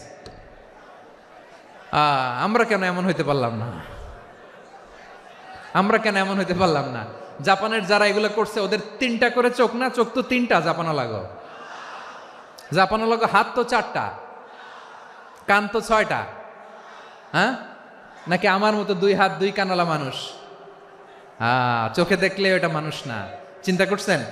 তার মানে জাপানিজদেরকে যে গ্রুমিং করে শিখানোর মাধ্যমে পরিচ্ছন্ন বানানো গেছে, ওরা যেমনি মানুষ আমরাও মানুষ। আমাদের সন্তানদেরকে শেখালে তারাও পারবে, পারবে কিনা? 2 নম্বর উদাহরণ বলি। চট্টগ্রাম ফেনীতে যারা গিয়েছেন, মেঘনা গোমতী ব্রিজ প্রকল্প নাম শুনছেন? মেঘনা একটা ব্রিজ পার হওয়া লাগে। এই মেঘনা গোমতী, এখানে 3টা ব্রিজ, কাঁচপুর সহ, এই 3টা ব্রিজের নির্মাণ কাজ, রেনোভেশনের কাজ দেয়া হয়েছিল জাপানের একটা কোম্পানিকে। কাকে? জাপানের কোম্পানি। নির্মাণ শেষে 738 কোটি টাকা বেঁচে গেছিল, এটা গভর্নমেন্টের হাতে দিয়ে তারা বিদায় নিয়েছে। কত টাকা? 738 কোটি টাকা।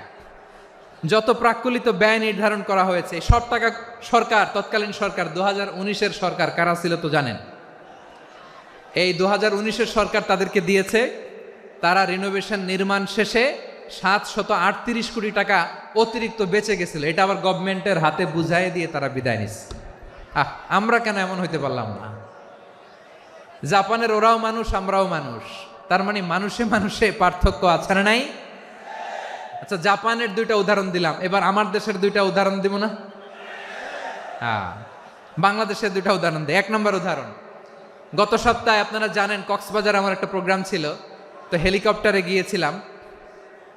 ফেনী জেলা যখন পার হচ্ছি, আমি দেখলাম 3টা উইন্ডমিল। উইন্ডমিল চিনেন তো? বিশাল পিলার, 3টা 4টা পাখা থাকে। বায়ু বিদ্যুৎ কেন্দ্র, বাংলাদেশের প্রথম বায়ু বিদ্যুৎ কেন্দ্র এটা। মুহুরী প্রজেক্ট বলে ওটারে সম্ভবত, মুহুরী প্রজেক্ট। তো সাগরের বাতাসের ঝাপটায় এটা ঘুরে এনার্জি হয়, ইলেকট্রিসিটি উৎপাদন হয়। তো আমি পাইলটকে বললাম, ভাই এগুলো থেকে কেমন ইলেকট্রিসিটি উৎপাদন হয়? কয় হুজুর একটুও হয় না, কিছুই হয় না। কিছুই হয় না মানে? বলে হুজুর বাংলাদেশে যত উইন্ড মিল আছে এটার পাখা একটাও ঘুরে না।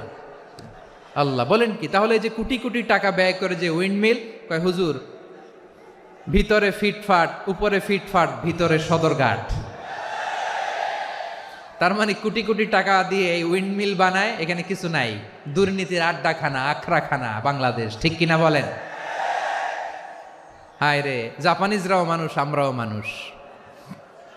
আমার এক নিকটাত্মীয় সরকারি চাকরিজীবী, উনি আমাকে বললেন, বাংলাদেশের আরেকটা উদাহরণ দেই। উনি আমাকে বললেন যে প্রতি বছর আমাদের অফিসের ফার্নিচার চেঞ্জ করে। আমি বললাম প্রতি বছর ফার্নিচার চেঞ্জ করে কেন? বলে যে ফার্নিচার নতুন পারচেজ করলেই তো ওইখানে টাকা, নতুন কিনতে পারলেই টাকা, নতুন উন্নয়নের সবক শোনাতে পারলেই টাকা। প্রথম আলোর রিপোর্ট, কি আলো? প্রথম আলোর রিপোর্ট, গত 15 বছরে উন্নয়নের নামে লুটপাট হয়েছে প্রায় 3.25 লাখ কোটি টাকা। কার রিপোর্ট? আমাদের বানানো কথা? প্রথম আলোর রিপোর্ট। গত 15 বছরে কারা ছিল জানেন তো?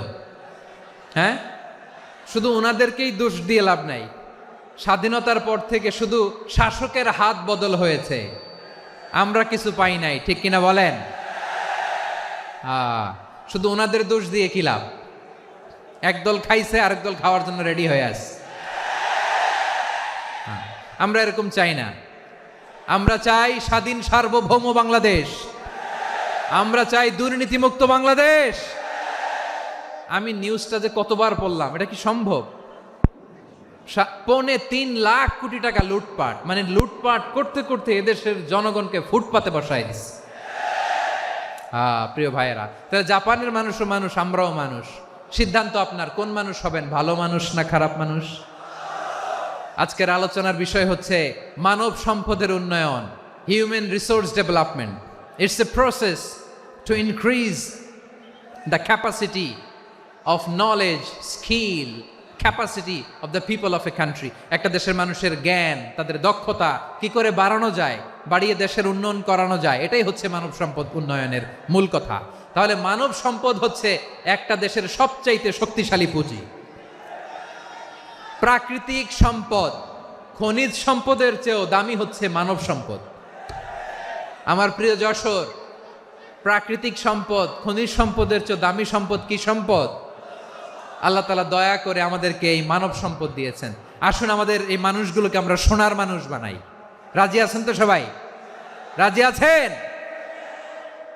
মানুষ পারে না এমন কোনো কিছু নাই, চাইলে সব পারে। এজন্য মানুষকে তারবিয়া দিতে হবে, যথাযথভাবে তাদেরকে গড়তে হবে। আসুন আমরা সিরাতের আয়নায় বিশ্বনবীর জীবনী থেকে দেখি তিনি কিভাবে হিউম্যান রিসোর্সকে ম্যানেজ করতেন। যদি আপনাদের সময় হয়, দু একটা উদাহরণ দিয়ে আজকে আমি আমার আলোচনার বিদায় নিব। হবে? সময় হবে কয়েক মিনিট? হ্যাঁ, শান্ত থাকবেন তো? শান্ত থাকবা? হ্যাঁ, ঠিক আছে। এই ধাক্কার মধ্যে ঢুকছে, এবার মজা বুঝতেছো তো? হ্যাঁ, মানা করছিলাম না? ঠিক আছে, টের পাও। হ্যাঁ, ঠিক আছে।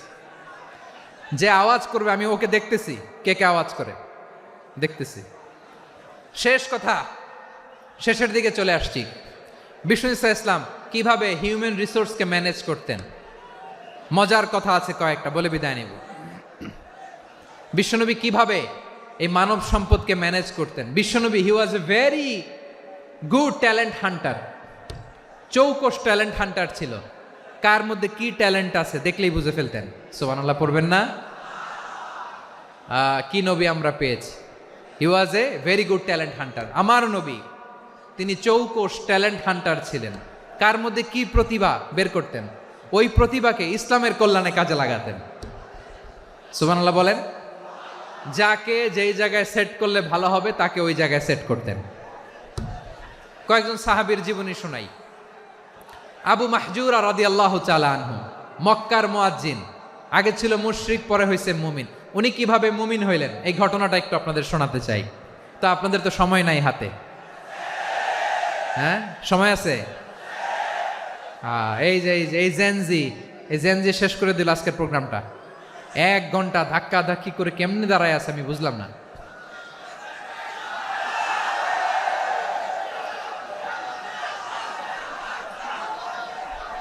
না না, তাকবির না, তাকবির না, চুপ করতে হবে।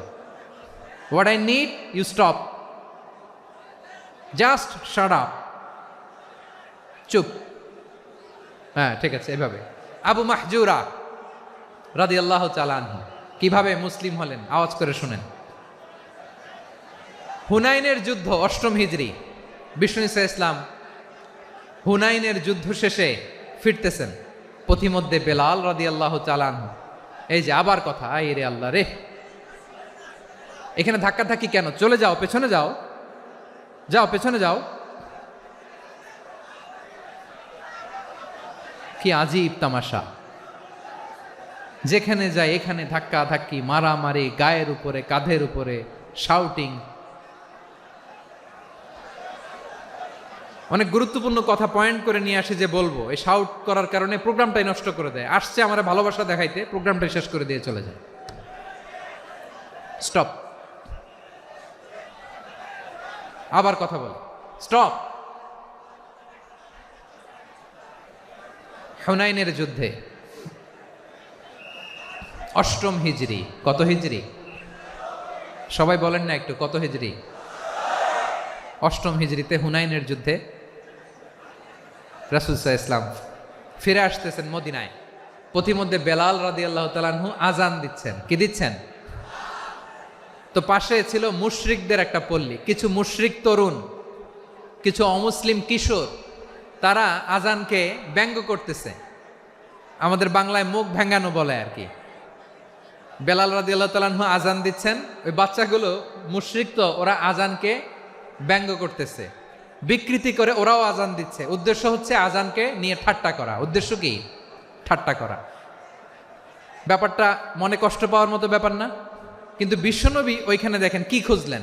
বিশ্বনবী খেয়াল করলেন অমুসলিম কিশোরদের মধ্য থেকে একটা কিশোরের গলাটা বড় দরাজ গলা, কণ্ঠটা বড় সুন্দর। খেয়াল করে দেখলেন যে কিছু কিশোর বেলালের আজানকে ব্যঙ্গ করে, বিকৃতি করে, কিন্তু একজনের কণ্ঠ দেখতে পাচ্ছেন না এত দূরে, কিন্তু কণ্ঠটা বড় সুন্দর, দরাজ গলা। বিশ্বনবী সাহাবীদেরকে বললেন, ধরো এগুলারে, ধরো। সবগুলারে ধরে বিশ্বনবীর সামনে আনা হলো। ওরা হাঁটু গেড়ে বসলো। বিশ্বনবী বললেন, তোমাদের মধ্যে কে যেন ব্যঙ্গ করে আজান দিচ্ছিল, তার গলাটা বড় উঁচু, গলার বেসটা বড় মজবুত, মেলোডিয়াস, সুমধুর কণ্ঠ। কে? আবু মাহজুরা বলে, আমার বন্ধুরা সবাই আমার দিকে আঙ্গুল দেখায়, আমি পড়ে গেছি বিপদে। রাসূল সাল্লাল্লাহু আলাইহি ওয়াসাল্লাম বাকি অমুসলিম তরুণদেরকে ছেড়ে দিলেন, বললেন তোমরা যাও। এবার আবু মাহজুরারে পাইছে। আবু মাহজুরার চুলের মধ্যে হাত দিলেন বিশ্বনবী, মাথায় হাত দিয়ে বললেন, এবার আজান দাও দেখি। আবু মাহজুরা বলে, আমি তো আজান দিতে জানি না, কারণ আমি তো বেলালেরটা শুইনা দিছি, আমার তো মুখস্থ নাই, আমি তো আজান দিতে জানি না। বিশ্বনবী বললেন, জানো না? তাহলে আসো, আমি তোমারে শিখাই দেই। সুবহানাল্লাহ পড়েন। আবু মাহজুরা হাঁটু গেড়ে বসে, বিশ্বনবীর মোবারক হাত আবু মাহজুরার চুলের মধ্যে। বিশ্বনবী আজানের মুআল্লিম আবু মাহজুরাকে বলতেছে, ঠিক আছে তোমারে শিখাই দিচ্ছি, আমি যা যা বলবো আমার সাথে সাথে বলো, পারবা? আবু মাহজুরা বলে, পারবো। বিশ্বনবী আজান দিচ্ছেন, মাথায় হাত দিয়ে, আল্লাহু আকবার, আল্লাহু আকবার। আবু মাহজুরা এই বাক্যটা পড়লেন। বিশ্বনবী দ্বিতীয় বাক্য পড়তে আরম্ভ করলেন, আল্লাহু আকবার,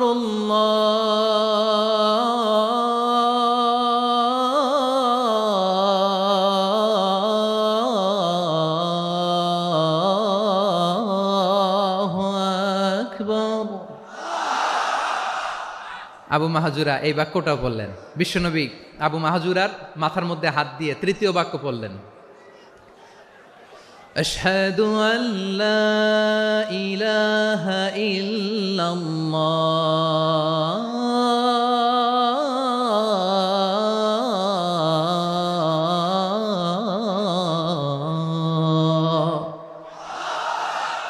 আবু মাহজুরা তৃতীয় বাক্য পড়লেন। বিশ্বনবী একটা বাক্য পরে আবু মাহজুরা পরে, বিশ্বনবী পরে আবু মাহজুরা পরে। আবু মাহজুরা কিন্তু অমুসলিম, মুশরিক। আবু মাহজুরা বলে, এক একটা বাক্য পড়ি আমার কলিজাটা গলে ঠান্ডা হয়ে যায়। এতদিন মোহাম্মদকে গালি দিতাম, এখন মোহাম্মদ আমার মাথায় যখন হাত রাখছে আমার সারা শরীর ঠান্ডা হয়ে গেছে। বিশ্বনবী আজান শিখাচ্ছেন, একটা একটা বাক্য পড়ে, আবু মাহজুরাও পড়ে, বিশ্বনবী পড়ে, আবু মাহজুরাও পড়ে। পুরো বাক্যগুলো যখন শেষ, আজান শেষ, আবু মাহজুরাও যখন পুরো আজান পড়লেন, আবু মাহজুরা বললেন, এতদিন মোহাম্মদের চেহারা দেখলে আমার ঘৃণা লাগতো, আজ থেকে মোহাম্মদের চেহারার চেয়ে প্রিয় চেহারা আমার কাছে নাই। আবু মাহজুরা বললেন, ও মুহাম্মদ, আজানের বাক্য তো আপনি আমারে শেখালেন, এখানেই শেষ করবেন না, আপনি আমারে পড়ায় দেন, লা ইলাহা ইল্লাল্লাহু মুহাম্মাদুর রাসূলুল্লাহ সাল্লাল্লাহু আলাইহি ওয়াসাল্লাম।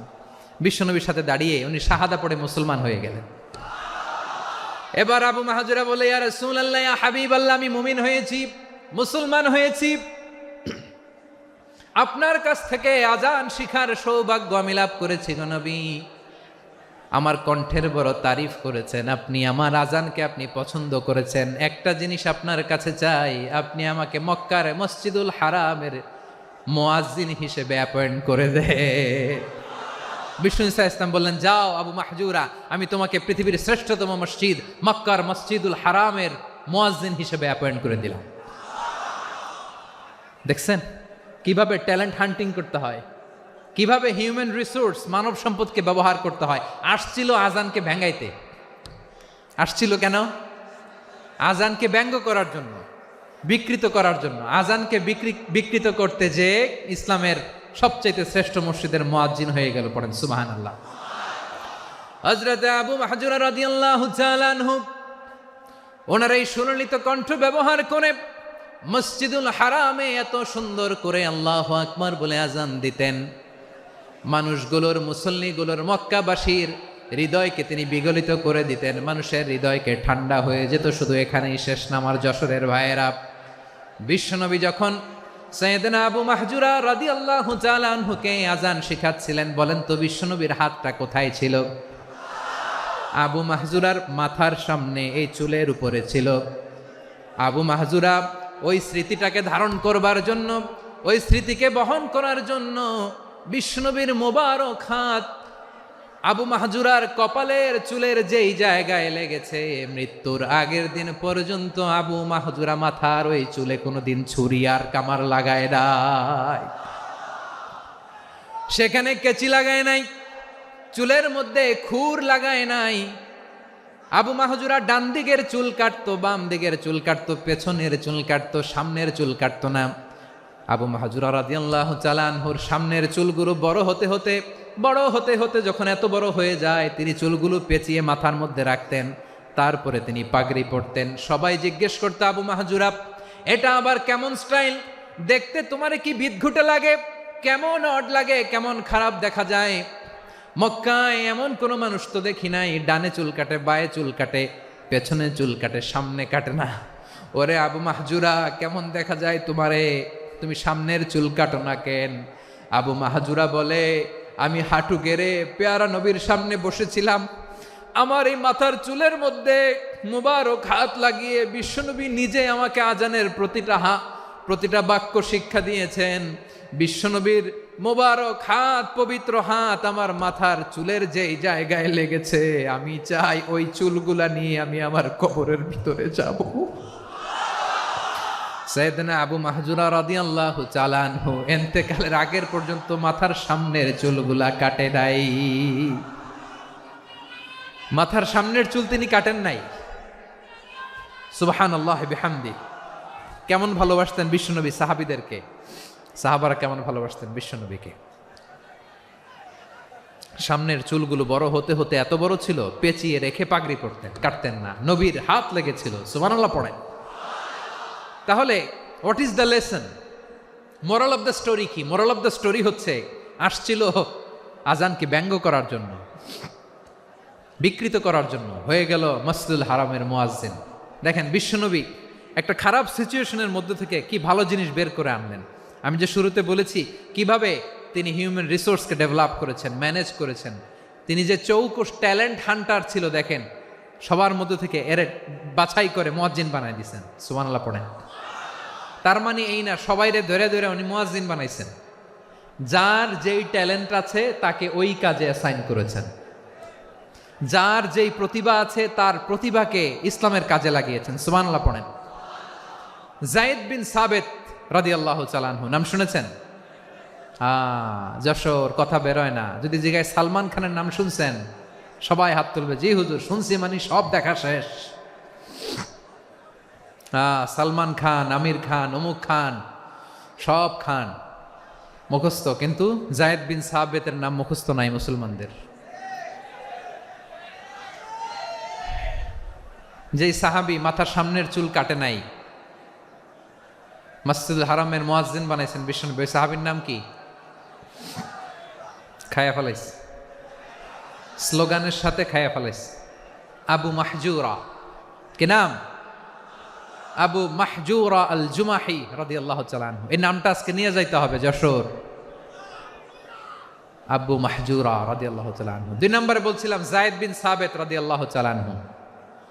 বিশ্বনবী দেখলেন মদিনার এই আনসারী সাহাবী হাইলি ট্যালেন্টেড, ইন্টেলেকচুয়াল, মেরিটোরিয়াস, জ্ঞানের প্রতি তার আকর্ষণ, মারাত্মক আকর্ষণ। বিশ্বনবী তাকে দায়িত্ব দিলেন, কোরআন যা নাজিল হয় তুমি লিখো, কাতিবুল ওয়াহি বানায় দিলেন। সুবহানাল্লাহ।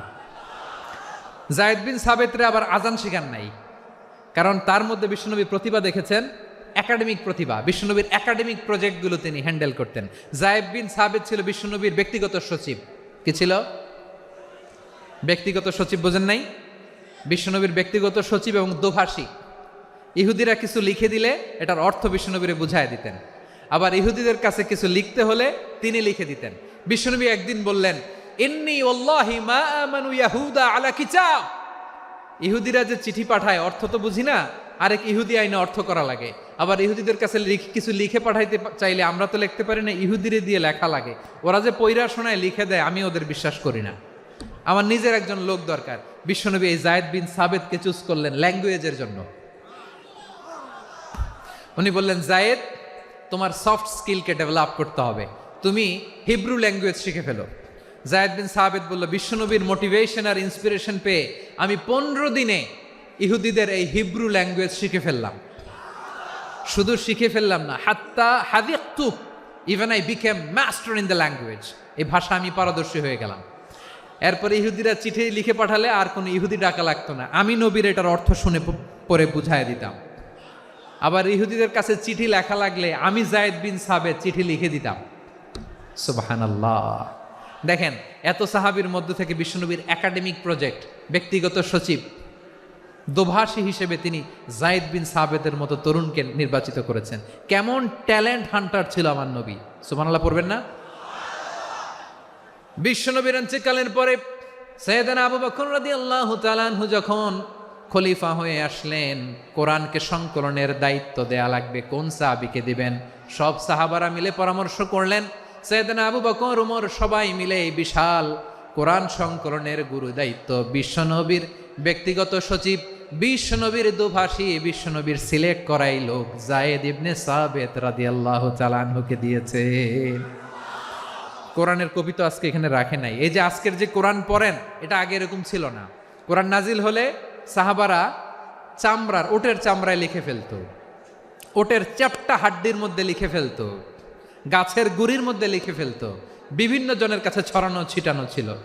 আবু বকর রাদিয়াল্লাহু তাআলা আনহু একসাথে করলেন, পরবর্তীতে উসমান রাদিয়াল্লাহু তাআলা আনহু একসাথে করলেন। 114 সূরার এখন এই মুসহাফ, এই কম্পাইলেশন, এই কপি আমরা পেয়েছি, যার হিউজ কন্ট্রিবিউশন ছিল। এই পুরো কোরআন কম্পাইলেশনের প্রজেক্ট ম্যানেজার ছিল যায়েদ বিন সাবেত রাদিয়াল্লাহু তাআলা। কোরআন কম্পাইলেশনের প্রজেক্ট ম্যানেজার। দেখেন, উনারে মাথায় হাত দিয়ে আজান শিখায় নাই। সুবহানাল্লাহ কইবেন না? তাহলে প্রথম সাহাবী আবু মাহজুরাকে মুয়াজ্জিন বানাইলেন, যায়েদ বিন সাবেতকে ব্যক্তিগত সচিব আর দোভাষী বানালেন, মুসআব ইবনে উমাইর রাদিয়াল্লাহু তাআলা আনহুকে ইসলামের প্রথম অ্যাম্বাসেডর বানালেন।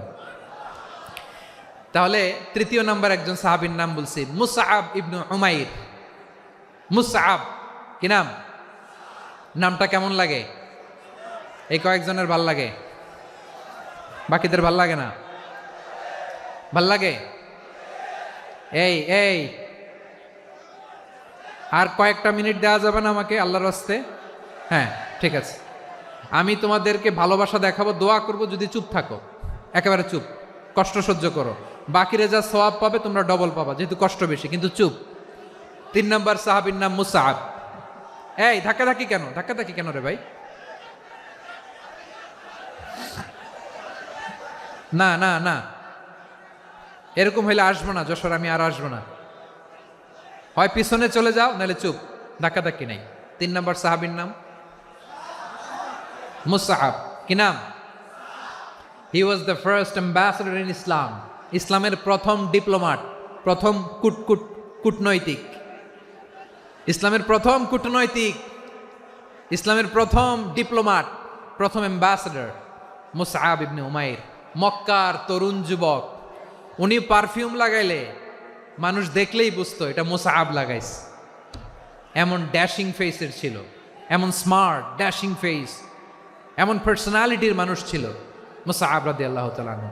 কারণ যিনি ইসলামের স্পোকম্যান হবেন, মুখপাত্র হবেন, তার স্মার্ট হওয়ার দরকার আছে না নাই? আকাবার প্রথম শপথ যখন হলো, তাদের সাথে বিষ্ণু ঈসা ইসলাম মদিনাতে একজন মুখপাত্র পাঠালেন, ডিপ্লোমাটকে পাঠালেন, অ্যাম্বাসেডর অফ ইসলাম। তিনি হচ্ছেন মুসআব ইবনে উমাইর। পড়েন সুবহানাল্লাহ। বিশ্বনবী দেখলেন সে অনেক স্মার্ট, তার ডেডিকেশন আছে, সিনসিয়ারিটি আছে, এবং মদিনায় যে আউস খাজরাজ গোত্রের নেতাদের সাথে ডিল করতে হবে, ইহুদিদের সাথে ডিল করতে হবে, ওখানে একজন পাক্কা জানু খেলোয়াড়ের দরকার আছে না নাই? মুসআব ইবনে উমাইর রাদিয়াল্লাহু তাআলা আনহু, ওনাকে বিষ্ণু ঈসা ইসলাম চুজ করলেন। এবং বিষ্ণু ঈসা ইসলামের এই চুজিংটা, এই সিলেকশনটা এত সুন্দর ছিল, তিনি মদিনাতে যে বিশ্বনবী আসার আগেই মদিনার জমিনকে তিনি উর্বর করে ফেলছেন। প্রতিটা ঘরে ঘরে কালিমার দাওয়াত তিনি পৌঁছায় দিচ্ছেন। জুমার বিধান নাজিল হয়েছে, কিন্তু মক্কায় পরিবেশ নাই জুমা পালনের। বিষ্ণু ঈসা ইসলাম একজনকে দিয়ে খবর পাঠালেন, যাও মদিনায় মুসাবকে যে বলো, মুসাব তো আমার শিক্ষক, আমার স্পোকম্যান, মদিনাতে যেন তারা জুমা কায়েম করে। বিশ্বনবীর আগেই মুসআব মদিনার মুসলিমদেরকে নিয়ে মদিনায় প্রথম জুমা কায়েম করে ফেলছে। কোন সুবহানাল্লাহ। ডিপ্লোমাটদের কেমন হইতে হয়, অ্যাম্বাসেডারের কেমন হইতে হয়, মুসআব রাদিয়াল্লাহু তাআলা আনহুর কাছ থেকে শিখে নাও। মুসআব নামটা কেমন লাগে? যশোর যাদের সন্তান হবে, ছেলে সন্তান, আমার রাস্তায় পাইলে সবাই জিজ্ঞেস করে, হুজুর একটা নাম দেন, আমার ছেলে হবে। যশোরবাসীর জন্য আমি একটা নাম দিয়ে দিলাম, নাম রাখতে হবে মুসআব। কি নাম? নামটা যাদের ভাল লাগে, ছেলে সন্তান অনাগত আসবে, মনে চাইলে নাম রেখে দিবেন মুসআব রাদিয়াল্লাহু তাআলা আনহুর নামে মুসআব। তাহলে মুসআব রাদিয়াল্লাহু তাআলা আনহুকে বিশ্বনবী ল্যাঙ্গুয়েজ শিখান নাই, সফট স্কিল শিখান নাই। যায়েদ রাদিয়াল্লাহু, তিনি হিব্রু ল্যাঙ্গুয়েজ শিখেছেন, সুরিয়ানি শিখেছেন, কিন্তু মুসআবকে তিনি বানিয়েছেন the spokesman of Islam, the first diplomat, the ambassador of Islam. সুবহানাল্লাহ পড়বেন না? আব্দুল্লাহ ইবনে আব্বাস রাদিয়াল্লাহু তাআলা আনহু, বিশ্বনবীর কাজিন, চাচাতো ভাই। আবার মাইমুনা রাদিয়াল্লাহু তাআলা আনহু, মাইমুনা নবীর স্ত্রী, তিনি ছিলেন আব্দুল্লাহর আপন খালা। তো নবীর বউ যদি ওনার খালা হয়, নবী তার কি? বুঝে নাই, নবী তার কি? খালু। তাহলে সম্পর্ক অনেক গভীর, কাজিন আবার খালু। ছোট্ট মানুষ, তাই রাতে মাঝে মাঝে ঘরে থাকতো। বিশ্বনবী দেখলেন আব্দুল্লাহ যেহেতু আমার ঘরে ঢুকতে পারে, আব্দুল্লাহরে এই উম্মতের বড় শিক্ষাবিদ বানাইতে হবে। কথা বোঝে নাই? আব্দুল্লাহকে কি বানাইতে হবে? শিক্ষাবিদ, এডুকেটর অফ দিস উম্মাহ, এই উম্মার শিক্ষাবিদ বানাইতে হবে। তাই আব্দুল্লাহ ইবনে আব্বাসকে বিশ্বনবী হাতে কলমে শিক্ষা দিয়েছেন। আহারে, আর এরপরে যে কি ভাষা আসবে তোমাদের জন্য আমার মুখ থেকে আমি নিজেও জানি না।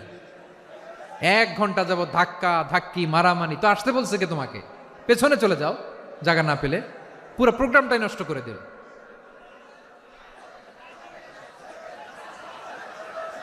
জি, আমার দিকে তাকান, আমি শেষ করে দিচ্ছি। হবে না, ইন্টেলেকচুয়াল আলোচনা এখানে হবে না, আমি বুঝতে পারছি, আমি শেষ করে দিচ্ছি।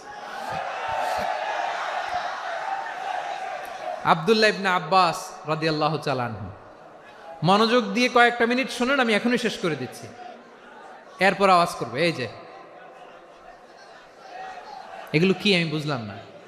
আমি বললাম না সব করা যাবে, বসে যাও, শুয়ে যাও, চলে যাও, আওয়াজ করা যাবে না। অন্যকে বসো এটাও বলার দরকার নাই, জাস্ট এদিকে তাকাও। আল্লাহ। আব্দুল্লাহ ইবনে আব্বাস রাদিয়াল্লাহু তাআলা আনহু, ওনাকে বিশ্বনবী হাতে কলমে শিক্ষা দিয়েছেন। যেহেতু উম্মতের শিক্ষাবিদ হবেন, এডুকেটর হবেন। তো বিশ্বনবী রাতে যখন তাহাজ্জুদ পড়তেন, ছোট্ট আব্দুল্লাহ ঘরে থাকতো। বুঝতে পেরেছেন? ছোট্ট মানুষ তো ঘরে থাকতো। তো বিশ্বনবী তাহাজ্জুদের জন্য একবার দাঁড়িয়েছেন, ছোট্ট আব্দুল্লাহ অজু করে দাঁড়াইছে। আচ্ছা বলেন তো, ইমাম আর মুসল্লি মোট যদি দুইজন হয়, একজন ইমাম একজন মুসল্লি, তো মুসল্লি ইমামের কোন দিকে দাঁড়াবে? ডানে দাঁড়াবে। ছোট্ট আব্দুল্লাহ বুঝে নাই, বিশ্বনবী তাহাজ্জুদ শুরু করেছেন, উনি একতেদা করছেন আর দাঁড়াইছেন বায়ে। কোথায় দাঁড়িয়েছেন? আব্দুল্লাহ বলেন, যখন আমি বায়ে দাঁড়ালাম, আখাযা রাসূলুল্লাহ সাল্লাল্লাহু আলাইহি ওয়াসাল্লাম উযুনি আল ইউমনা ইয়াফতিলুহা, বিশ্বনবী নামাজরত অবস্থায় আমার কান ধরে টেনে আমার ডান দিকে এনে দাঁড় করায় দিলেন। পড়েন সুবহানাল্লাহ। দেখেন, হাতে কলমে শিক্ষা। আর জীবনে ভুলাবে? কথা কয় না, আর ভুলাবে? আর ভুল হবে না। এভাবে বিশ্বনবীর অনেক সঙ্গ পেয়েছেন, সফর করেছেন, একই বাহনে বসেছেন, এক বাহনে বসে লম্বা নাসিহত করেছেন, বলেছেন, ইয়া গোলাম ইহফাজিল্লাহ ইয়াহফাজকা ইহফাজিল্লাহ তাজিদহু তুজাহাক ইযা সাআলতা ফাসআলিল্লাহ ওয়া ইযা ইসতাআনতা ফাসতাইন বিল্লাহ। আল্লাহর বিধান মানো, আল্লাহর বিধান রক্ষা করো, আল্লাহ তোমায় রক্ষা করবে। আব্দুল্লাহ, চাইতে হলে আল্লাহর কাছে চাও, সাহায্য চাইতে হলে আল্লাহর কাছে সাহায্য চাও। মনে রেখো, গোটা বিশ্বের সবাই যদি তোমার সাহায্য করতে চায়, ততটুকুই করতে পারবে যতটুকু আল্লাহ তোমার নসিবে রেখেছে।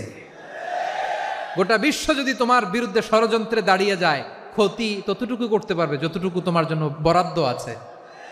এর বাইরে কিছু করতে পারবে না। আওয়াজ করে বলেন ঠিক কিনা? এভাবে হাতে কলমে শিখিয়েছেন, বিশ্বনবীর সঙ্গ পেয়েছেন। ওনাকে বিষ্ণু ইসলাম শিক্ষাবিদ, এডুকেটর অফ দিস উম্মাহ হিসেবে সিলেক্ট করেছেন, হাতে কলমে শিখিয়েছেন। বিশ্বনবী একবার প্রকৃতির ডাকে সাড়া দিয়ে এসেছেন। এখন কি করতে হবে? নামাজের জন্য অজু করতে হবে। বিশ্বনবী এসেই দেখেন অজুর বদনায় পানি ভরা, খুশি হয়ে গেলেন, বললেন, কে রেখেছে পানি?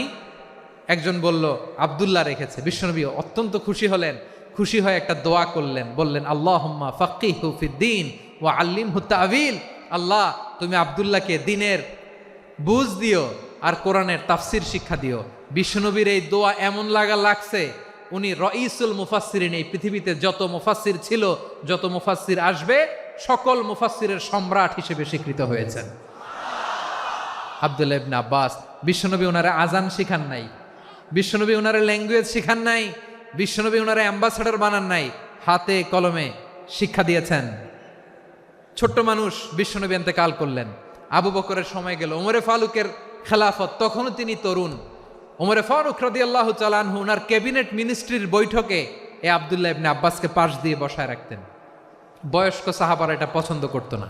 তারা বলতো, ঘটনা কি? আব্দুল্লাহর মতো ছেলে নাতি আমাদের আছে, এরা কেন রাখে ওমরে ফারুক? ওমরে ফারুক এটা টের পেলেন। তিনি বুঝতে পারলেন যে ক্যাবিনেট মেম্বাররা এটা পছন্দ করে না, ছোট্ট আব্দুল্লাহরা কেন রাখি, কেন যে রাখি, এটা একদিন বুঝাবো। একদিন মিটিংয়ে তিনি সবাইকে বললেন, ইদা জাআ নাসরুল্লাহি ওয়াল ফাতহ। এই আয়াত দ্বারা উদ্দেশ্য কি বলেন তো মুরব্বী সাহাবীরা? এক সাহাবী বলেন, এই সূরা দ্বারা উদ্দেশ্য, আল্লাহ বলেছেন আমাদেরকে বিভিন্ন ল্যান্ড, বিভিন্ন এলাকা বিজয় করতে হবে। ওমরে ফারুক বললেন, না, হয়নি। আরেকজন বললেন, বিজয় হওয়ার পর আমাদের বেশি বেশি আল্লাহর বরত্বের ঘোষণা দিতে হবে, এটা উদ্দেশ্য। ওমরে ফারুক বললেন, না, হয় নাই। যারা জিজ্ঞেস করেন কেউ পারে না। সব শেষে বিশ্বনবী ছোট্ট আব্দুল্লাহরে বলেন, আব্দুল্লাহ, ইদা জাআ নাসরুল্লাহি ওয়াল ফাতহ, এর দ্বারা উদ্দেশ্য কি বলো তো? ছোট্ট আব্দুল্লাহ বলেন, হুয়া আজালু রাসূলিল্লাহ। এই আয়াত দ্বারা বিশ্বনবীর বিদায়কে উদ্দেশ্য নেওয়া হয়েছে। ওমরে ফারুক বললেন, হাযা হুয়া, এটাই তো সঠিক উত্তর, এটাই সঠিক তাফসীর এই আয়াতের। কারণ ইদা জাআ নাসরুল্লাহি ওয়াল ফাতহ, যখন আল্লাহর সাহায্য আর বিজয় আসবে, ওয়া রাআইতান নাসা ইয়াদখুলুনা ফি দীনিল্লাহি আফওয়াজা, আপনি দেখবেন দলে দলে, ঢলে ঢলে, বানের পানির মতো মানুষ ইসলামের দিকে ঢুকতেছে, ইসলামের বিজয় হয়েছে। তো ইসলামের বিজয়ের মিশন নিয়ে নবী আসছে, বিজয়ী যখন হয়ে গেছে, এখন তো নবীর বিদায় হবে। জোরে বলেন ঠিক কিনা? কোন সাহাবী এই সূক্ষ্ম কথাটা ধরতে পারে নাই, ওই আব্দুল্লাহ ছাড়া। আব্দুল্লাহ যখন উত্তর দিছে, সব সাহাবীদের টনক নড়েছে। এরপর থেকে কোনো ক্যাবিনেট মিটিং এ আর কোনো সাহাবারা কোনো প্রশ্ন করে নাই। আওয়াজ করে পড়েন সুবহানাল্লাহ। বিশ্বনবী আব্দুল্লাহ ইবনে আব্বাসকে দ্য এডুকেটর অফ দ্য উম্মাহ, উম্মার শিক্ষাবিদ হিসেবে গ্রহণ করেছেন। আওয়াজ করে পড়তে হবে আল্লাহু আকবার। সাহাবীদের নামগুলো মনে থাকবে? এক নম্বরে আবু মাহজুরা, মুয়াজ্জিন বানাইছেন। যায়েদ ইবনে সাবিত, দোভাষী, ট্রান্সলেটর অফ প্রফেট এবং তিনি ছিলেন বিশ্বনবীর ব্যক্তিগত সচিব। Musab ibn Umair, the first ambassador and diplomat of Islam. Abdullah ibn Abbas, এই উম্মার সবচেয়ে বড় এডুকেটর, শিক্ষাবিদ। আরেকজন ছিল আব্দুল্লাহ ইবনে মাসউদ রাদিয়াল্লাহু তাআলা। দুই আব্দুল্লাহ, আব্বাস গেল, আরেকজন হচ্ছে মাসউদ। মক্কার তরুণ, ছাগল পালতো মুশরিকের বিশ্বনবী আর আবু বকর রাদিয়াল্লাহু তাআলা আনহু একবার গেলেন, যে দেখে এই তরুণ দাঁড়ায় আছে। বিশ্বনবী বলেন, আমি খুব ক্ষুধার্ত, তোমার কাছে কি দুধ আছে ছাগলের? আব্দুল্লাহ ইবনে মাসউদ বলে, আছে। ওয়ালাকিন আনা মুতামান, কিন্তু যে দুধ আছে এটা আমানতের, আমি দিতে পারবো না। বিশ্বনবী এইটা শুনেই তারা টার্গেট করে ফেলছে। আনা মুতামান, দুধ আছে কিন্তু এটা আমার মালিকের, আমি তো দরদ দেখাই, আমার মালিকের দুধ আপনি পথিক, আপনারা দিতে পারি না। বিশ্বনবী টার্গেট করে ফেলছেন, এরে আমার কাজে লাগাইতে হবে। বিশ্বনবী বললেন, আচ্ছা ঠিক আছে, দুধ দিও না, কিন্তু এমন ছাগি আছে কিনা যেই ছাগির সাথে কোনো ছাগলের মিলন হয় নাই, তার ওলানে দুধও আসে নাই, বাচ্চাও নাই, এরকম ছাগির থেকে যদি আমি দুধ খাই তাহলে তো সমস্যা নাই। বলতেছে, এরকম ছাগির থেকে দুধ খাইলে সমস্যা নাই, কারণ এরকম ছাগির ওলান থেকে দুধ আসবেও না। বলতেছে, ঠিক আছে, এরকম একটা ছাগি নিয়ে আসা হলো। বিশ্বনবী বিসমিল্লাহ বলে ওই ছাগির ওলানে হাত দিলেন। হাত দিতে দেরি, পুরো ওলানটা দুধে ভরে যেতে দেরি হয় না। বিশ্বনবী আর আবু বকর রাদিয়াল্লাহু তাআলা আনহু দহন করে পেট ভরে খেলেন। এই দৃশ্য আব্দুল্লাহ ইবনে মাসউদের হৃদয়ে দাগ কাটলো। এই মুআজিজা দেখে তিনি বললেন, আশহাদু আল্লা ইলাহা ইল্লাল্লাহ ওয়া আশহাদু আন্না মুহাম্মাদুর রাসূলুল্লাহ। তিনি ষষ্ঠ মুসলিম ছিলেন, 6 নম্বর মুসলমান। ওনাকে টার্গেট করে বিশ্বনবী দেখলেন এমন ইন্টেলেকচুয়াল ব্রেন, উনি সূক্ষ্ম সূক্ষ্ম জিনিস বুঝে বেশি, ফিকহি জ্ঞান ওনার মধ্যে বেশি। বিশ্বনবী ওনাকে কোরআনের জ্ঞান শিক্ষা দিতে লাগলেন। উনি বিশ্বনবী সবার কাছে কোরআন শোনায়, কিন্তু বিশ্বনবী নিজে আব্দুল্লাহ ইবনে মাসউদের কাছ থেকে কোরআন শুনতো। বিশ্বনবী একবার বললেন, ইকরা আলাইয়া ইয়া মাসউদ। ইবনে মাসউদ, একবার শোনাও তো কোরআন দেখি। আব্দুল্লাহ ইবনে মাসউদ বলে, আকরাউ আলাইকা ওয়া আলাইকা উনজিল। নবী, আপনার উপর কোরআন নাজিল হয় আর আমি আপনার সামনে কোরআন পড়ব। বিশ্বনবী বললেন, ইন্নী উহিব্বু আন আসমাআহু মিন গায়রি। আমি নিজে পড়তে যেমনি ভালোবাসি, অন্যে পড়ুক আমি শুনবো, এটাও আমি ভালোবাসি। সূরা নিসা তিনি তেলাওয়াত করে শুনিয়েছেন। এমন সূক্ষ্ম সূক্ষ্ম বিষয় বিশ্বনবী উনাকে ধরিয়ে দিয়েছেন।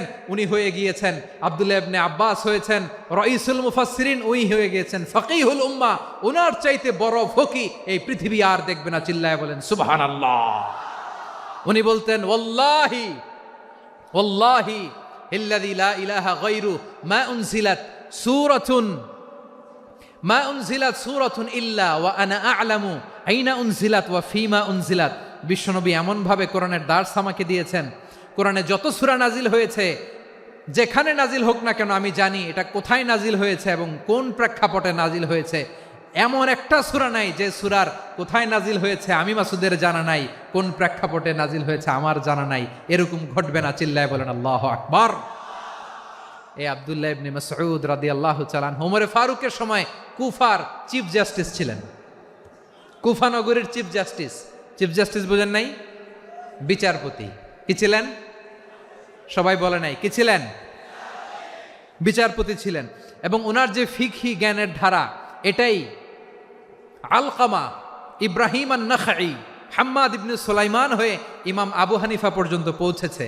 এবং ওনার ফিকহি জ্ঞানের ধারাই হানাফি মাযহাবে অ্যাকসেপ্ট হয়েছে। আজও এগুলো হানাফি মাযহাবে চর্চিত হয়। হানাফি মাযহাবের সব ফিক আব্দুল্লাহ ইবনে মাসউদের ফিকহি জ্ঞানের ধারা থেকে নেওয়া হয়েছে। চিল্লায় পড়েন সুবহানাল্লাহ। তাহলে উনাকে বিশ্বনবী বানিয়েছেন জুরিস্ট, আইনবিদ, ফকিহ। উনারে আজান শিখান নাই। হিউম্যান রিসোর্স ডেভেলপমেন্ট কিভাবে করবেন, মানব সম্পদের উন্নয়ন কিভাবে করতে হয়, কিভাবে যার যেখানে প্রতিভা কাজে লাগাতে হয় উনি দেখিয়েছেন। সুবহানাল্লাহ পড়বেন না? খালিদ বিন ওয়ালিদ নাম শুনছেন? কে কে শোনেন নাই হাত তোলেন। কি ছিলেন? বীর যোদ্ধা ছিলেন খালিদ বিন ওয়ালিদ। কিন্তু তিনি ইসলাম ধর্ম গ্রহণ করেছেন অনেক দেরিতে, 8ম হিজরিতে। তার মানে 8ম হিজরির আগে উনি মুশরিকদের পক্ষে লড়াই করেছেন। ওনার হাতে কত মুসলিম সাহাবী যে নিহত হয়েছে হিসাব নাই। বিশ্বনবী টার্গেট করে রাখছে, তুমি আমাদের মুসলিমদের এত ক্ষতি করলা, তুমি যখন মুসলমান হবা তোমার দিয়ে আমি এমন কাম করামু যে এটা আর কেউ করতে পারবে না। সুবহানাল্লাহ নাই?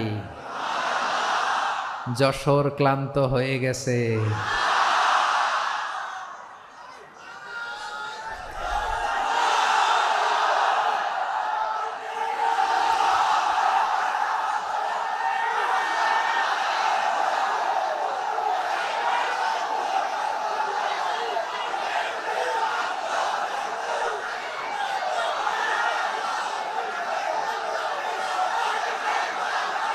মাশাআল্লাহ, বসুন বসুন বসুন।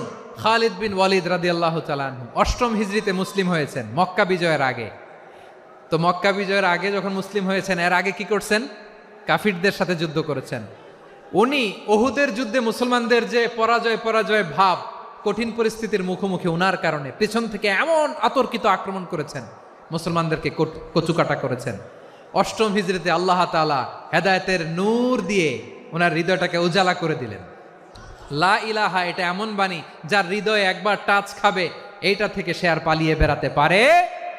ঝিনুকের ভেতর লুকিয়ে থাকে যেমন মতি, ঝিনুকের ভেতর লুকিয়ে থাকে যেমন মতি, কলমা শাহাদাতে আছে আল্লাহর জ্যোতি, কলমা শাহাদাতে আছে আল্লাহর জ্যোতি। ঠিক কিনা বলেন? মক্কা বিজয়ের আগে মুসলিম হলেন, হওয়ার পরেই বিশ্বনবীর টার্গেট ফুলফিল হলো। ওই যে টার্গেট করে রেখেছেন আর দোয়া করেছেন, খালিদ বিন ওয়ালিদ যদি মুসলিম হয় তাকে আমি মিলিটারি চিফ বানাবো। ওনাকে আজান শিখান নাই, ওনারে কান ধইরা নামাজের এই মাথা থেকে ওই মাথা আনান নাই, ফিকহি কোরআনের সূক্ষ্ম তাফসীর ওনারে শিখান নাই, অ্যাম্বাসেডর বানান নাই। বিষ্ণু ইসলাম উনাকে সামরিক অভিযানে প্রেরণ করেছেন। সামরিক অভিযানে তিনি প্রেরণ করেছেন। উনার জীবদ্দশায় উনার নেতৃত্বে যতগুলো যুদ্ধ হয়েছে, একটা যুদ্ধেও তিনি পরাজয় বরণ করেন নাই। ওমরে ফারুকের সময়কালে তিনি চিফ অফ মুসলিম মিলিটারি, মানে মুসলিম সেনাপতি হয়েছেন। যশোর, আওয়াজ করো, ঠিক কিনা বলো? সেনাপতি, মুসলিম সেনাপতি। তাহলে কিভাবে হিউম্যান রিসোর্স ব্যবহার করতে হয় গোটা বিশ্ব আমার নবীর কাছ থেকে শিখে নাও। খালিদ বিন ওয়ালিদ, ওনাকে বিশ্বনবী একটা উপাধি দিয়েছেন। উপাধিটা হচ্ছে সাইফুল্লাহিল মাসলুল, আল্লাহর নাঙ্গা তরবারি, আল্লাহর খোলা তরবারি, দ্য ওপেন সোর্ড অফ আল্লাহ। খালিদ বিন ওয়ালিদ মুসলিম সেনাপতি। হাসান বিন সাবেত নাম শুনছেন? দেখি উনি কি ছিল বলেন। রাসূলের সভা কবি, কালচারাল হিজিমনিকে ডিফিট করার জন্য। উনি ভালো অস্ত্র চালানো জানতেন না, ওই কাজে উনি যেতেন না। ওনার ছিল কাব্য প্রতিভা। কাব্য প্রতিভা, কাফিররা কবিতা দিয়ে নবীকে গালি দিত। বিশ্বনবী বলতেন, ইয়া হাসান আজিব আন রাসূলিল্লাহ, তুমি নবীর হয়ে কাফেরদের এই কথাগুলোর জবাব দাও। বিশ্বনবীর একটা মিম্বার ছিল। বিশ্বনবীর মিম্বারের পাশাপাশি মসজিদে নববীতে এই হাসান বিন সাবেতের জন্য বিশ্বনবী একটা স্পেশাল মিম্বার বানিয়ে দিয়েছেন। এখান থেকে তুমি জবাব দাও। এবং বিশ্বনবী বলেছেন, আল্লাহুম্মা আইয়িদহু বিরূহিল কুদুস। আল্লাহ, হাসান আমার পক্ষে জবাব দেয়, তুমি জিব্রাইল মারফত তাকে সাহায্য পাঠাইয়া দিও। রাসূল সাল্লাল্লাহু আলাইহি ইসলামের সভা কবি, the poet of the prophet, নবীর কবি। উনি কবিতা দিয়ে, এমন উচ্চাঙ্গের ভাষায় কবিতা দিয়ে তিনি জবাব দিতেন, কাফিরদের গা শিহরে যেত, তাদের হৃদয়ে আগুন ধরে যেত। তাহলে এরকম কবিরও দরকার আছে না নাই? এখন যাকে আল্লাহ দিছে কাব্য প্রতিভা, এরা যদি আপনি যুদ্ধের ময়দানে পাঠান হবে? যারে দিছে সুরেলা গলা, এরা যদি অ্যাম্বাসেডর বানান হবে না। হাসান বিন সাবেত ছিলেন বিষ্ণু ইসলামের কবি। হুযায়ফা ইবনুল ইয়ামান বিশ্বনবীর গোয়েন্দা বিভাগের প্রধান। কিসের প্রধান? হুযায়ফা ইবনুল ইয়ামান। ওনার ছিল ডিটেকটিভ মাইন্ড, ডিটেকটিভ মাইন্ড, গোয়েন্দা বিভাগের প্রধান। এবং উনি হচ্ছেন সাহিবু সিররি রাসূলিল্লাহ, রাসূল সাল্লাল্লাহু আলাইহি ওয়াসাল্লামের গোপন তথ্যের ধারক বাহক। নবীর যেই কথা কেউ জানে না, সব হুযায়ফার পেটের ভিতরে ছিল। সুবহানাল্লাহ পড়েন। মদিনার যত ইহুদিদের একটা লিস্ট ছিল, এই লিস্ট শুধু দুইজন জানতো, বিশ্বনবী আর হুযায়ফা। সুবহানাল্লাহ পড়বেন না? তাহলে উনাকে কোন দায়িত্ব দিছে? কোন বিভাগ? যশোর, আওয়াজ করো, কোন বিভাগ? গোয়েন্দা বিভাগের হেড ছিল। খন্দকের যুদ্ধে প্রচন্ড আজকের মতো শৈত্য প্রবাহ, মাটি খনন করতে করতে সাহাবীদের পেটে ক্ষুধা নাই, দাঁড়াইতে পারে না নামাজের জন্য, এত ক্লান্ত, ক্ষুধা, ক্লান্ত, শ্রান্ত। বিশ্বনবী বললেন, কে আছো? এই কঠিন শীত, এই ভয় আর ক্ষুধার মধ্যেও খন্দকের পরীক্ষার টপকে শত্রু শিবিরে যে আমাকে তথ্য দিবা, কে আছো? কারো গায়ে শক্তিই নাই যে দাঁড়াবে, কেউ দাঁড়ায় না। বিশ্বনবী তখন নিজে হুযায়ফাকে ডাক দিলেন, হুযায়ফা, যে আমাকে আজকে শত্রু শিবিরের তথ্য এনে দিবে, সে জান্নাতে আমার মোরাফাকা, আমার সঙ্গী হবে। হুযায়ফা রাদিয়াল্লাহু ইবনুল ইয়ামান জীবনের ঝুঁকি নিয়ে এই ক্ষুধা, শৈত্য প্রবাহ, কোল্ড ওয়েভসকে উপেক্ষা করে পরীক্ষা টপকে শত্রু শিবিরে যে সবার কথাগুলো চুপে চুপে শুনে বিশ্বনবীর দরবারে এসে গোয়েন্দাদের মতো তথ্য সরবরাহ করেছে। বিশ্বনবীর গোয়েন্দা বিভাগের প্রধান হুযায়ফা ইবনুল ইয়ামান ইন্টেলিজেন্স বিভাগ চালাতেন। মুনাফিকদের নাম ওনার কাছে ছিল। মুআয ইবনে জাবাল মদিনা রাষ্ট্রের সবচেয়ে সিনিয়র আমলা ছিলেন। আমলাতন্ত্র চিনেন তো? প্রশাসনিক কাজ যারা চালায়, অ্যাডমিনিস্ট্রেশন বুঝেন না? The department of administration. মদিনার রাষ্ট্রের সিনিয়র আমলা মুআয ইবনে জাবাল মুতাখাসসিসুন ফিল হালালি ওয়াল হারাম, হালাল হারামের স্পেশালিস্ট ছিলেন।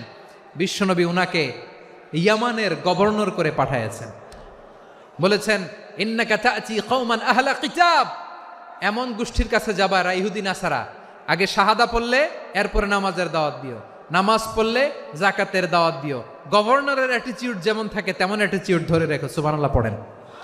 তাহলে মুআয ইবনে জাবালকে দিয়ে বিশ্বনবী কবিতা লেখায় নাই, চিঠি লেখায় নাই, আজান দেওয়ায় নাই।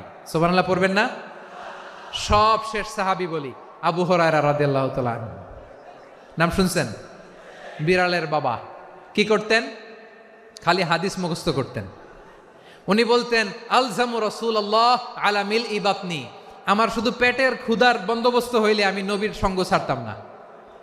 আমার আনসার সাহাবারা ক্ষেত খামারের কাজ করতো, আমার মুহাজির সাহাবারা ব্যবসা করতো, আর আমি নবীর সাথে সাথে থাকতাম। শুধু সকাল বিকাল দুই বেলা যদি আমার খাবারের বন্দোবস্ত হয়, আমি আর নবীর লক ছাড়ি না। সুবহানাল্লাহ কইবেন না? 5374টা হাদিস তিনি বর্ণনা করেছেন।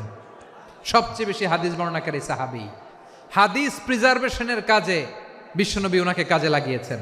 উনি একদিন বলেন, ইয়া রাসূলুল্লাহ আসমাউ মিনকা কাসীরান ফালা আহফাজু, নবী অনেক কথা শুনি আমার মনে থাকে না। বিষ্ণু বললেন, তাই?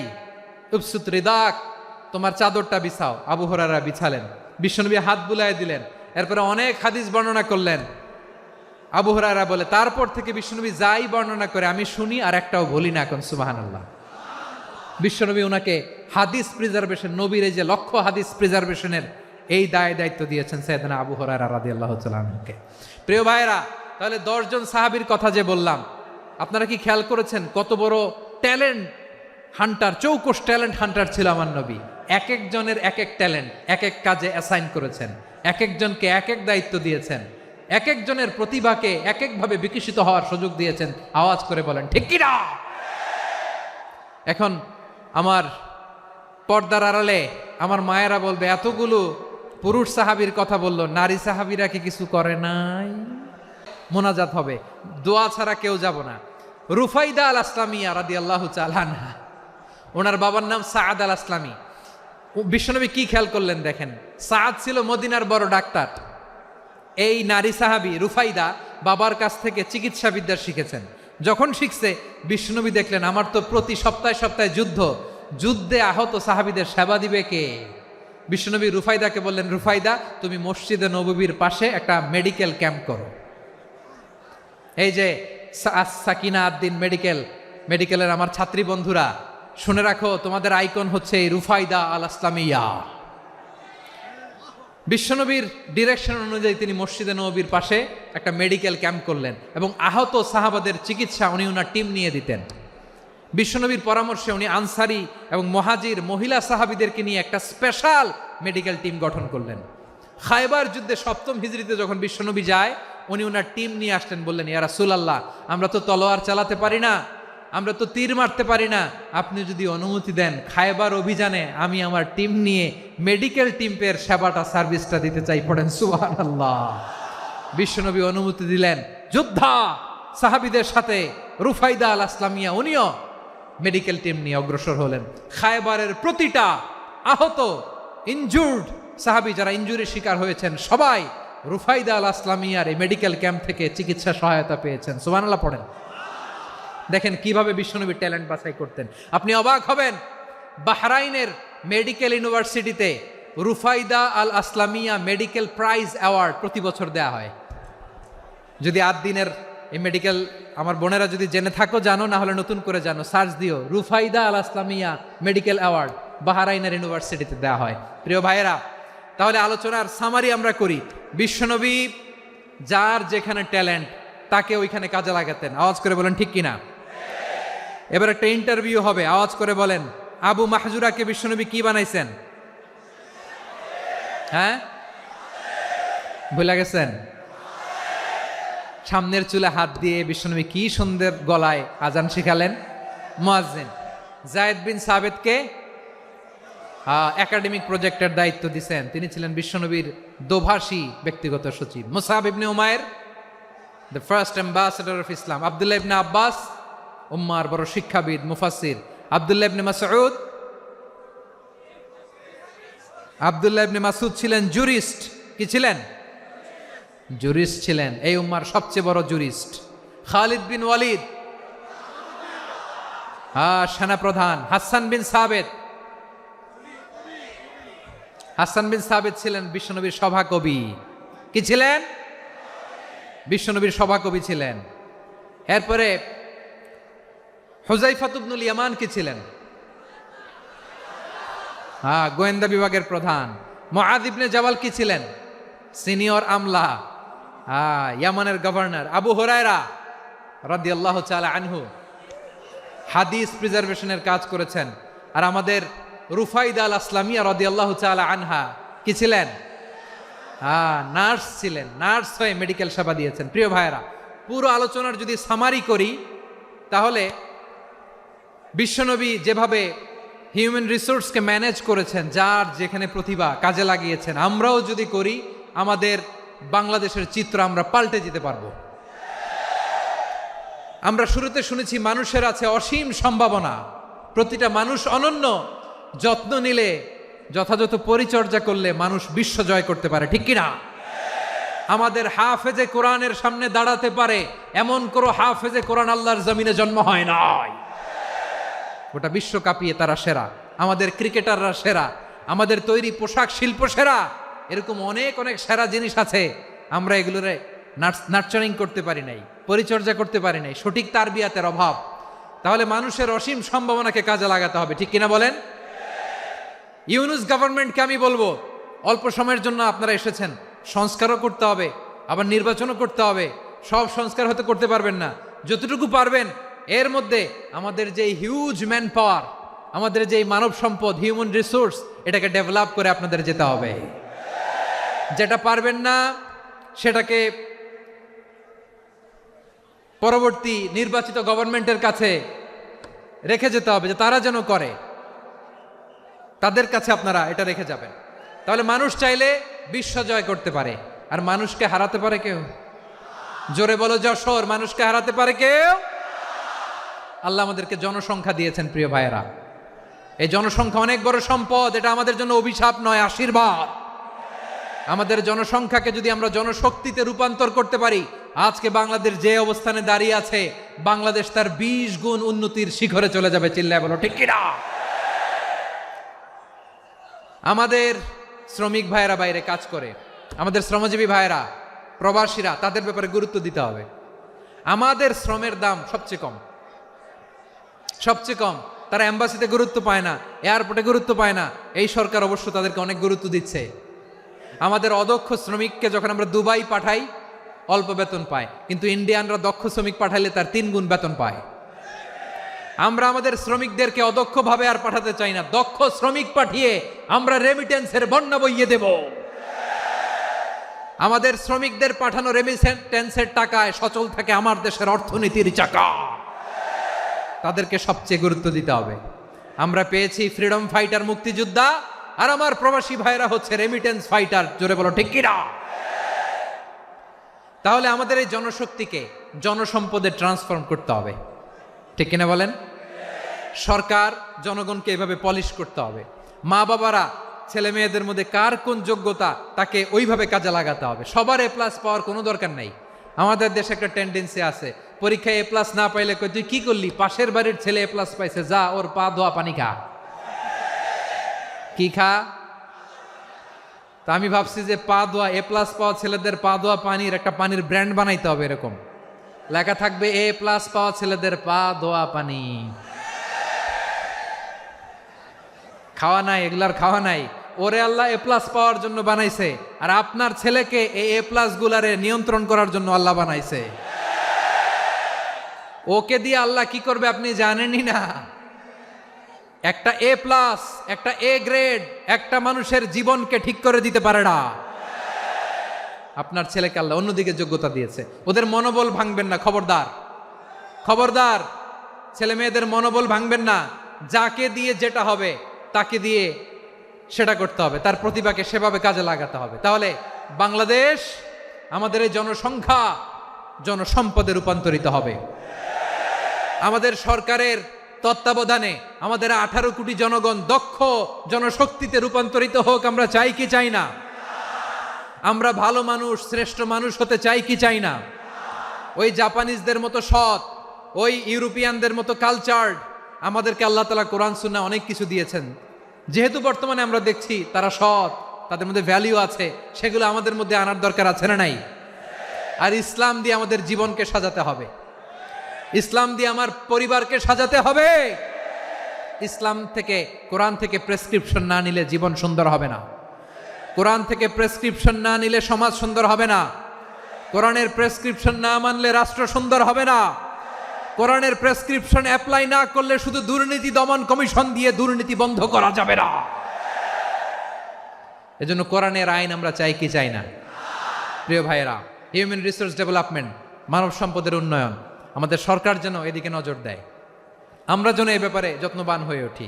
যাকে আল্লাহ যে যোগ্যতা দিয়েছে, এই যোগ্যতা দিয়ে আমরা যেন ইসলামের জন্য, দেশের জন্য কাজ করি।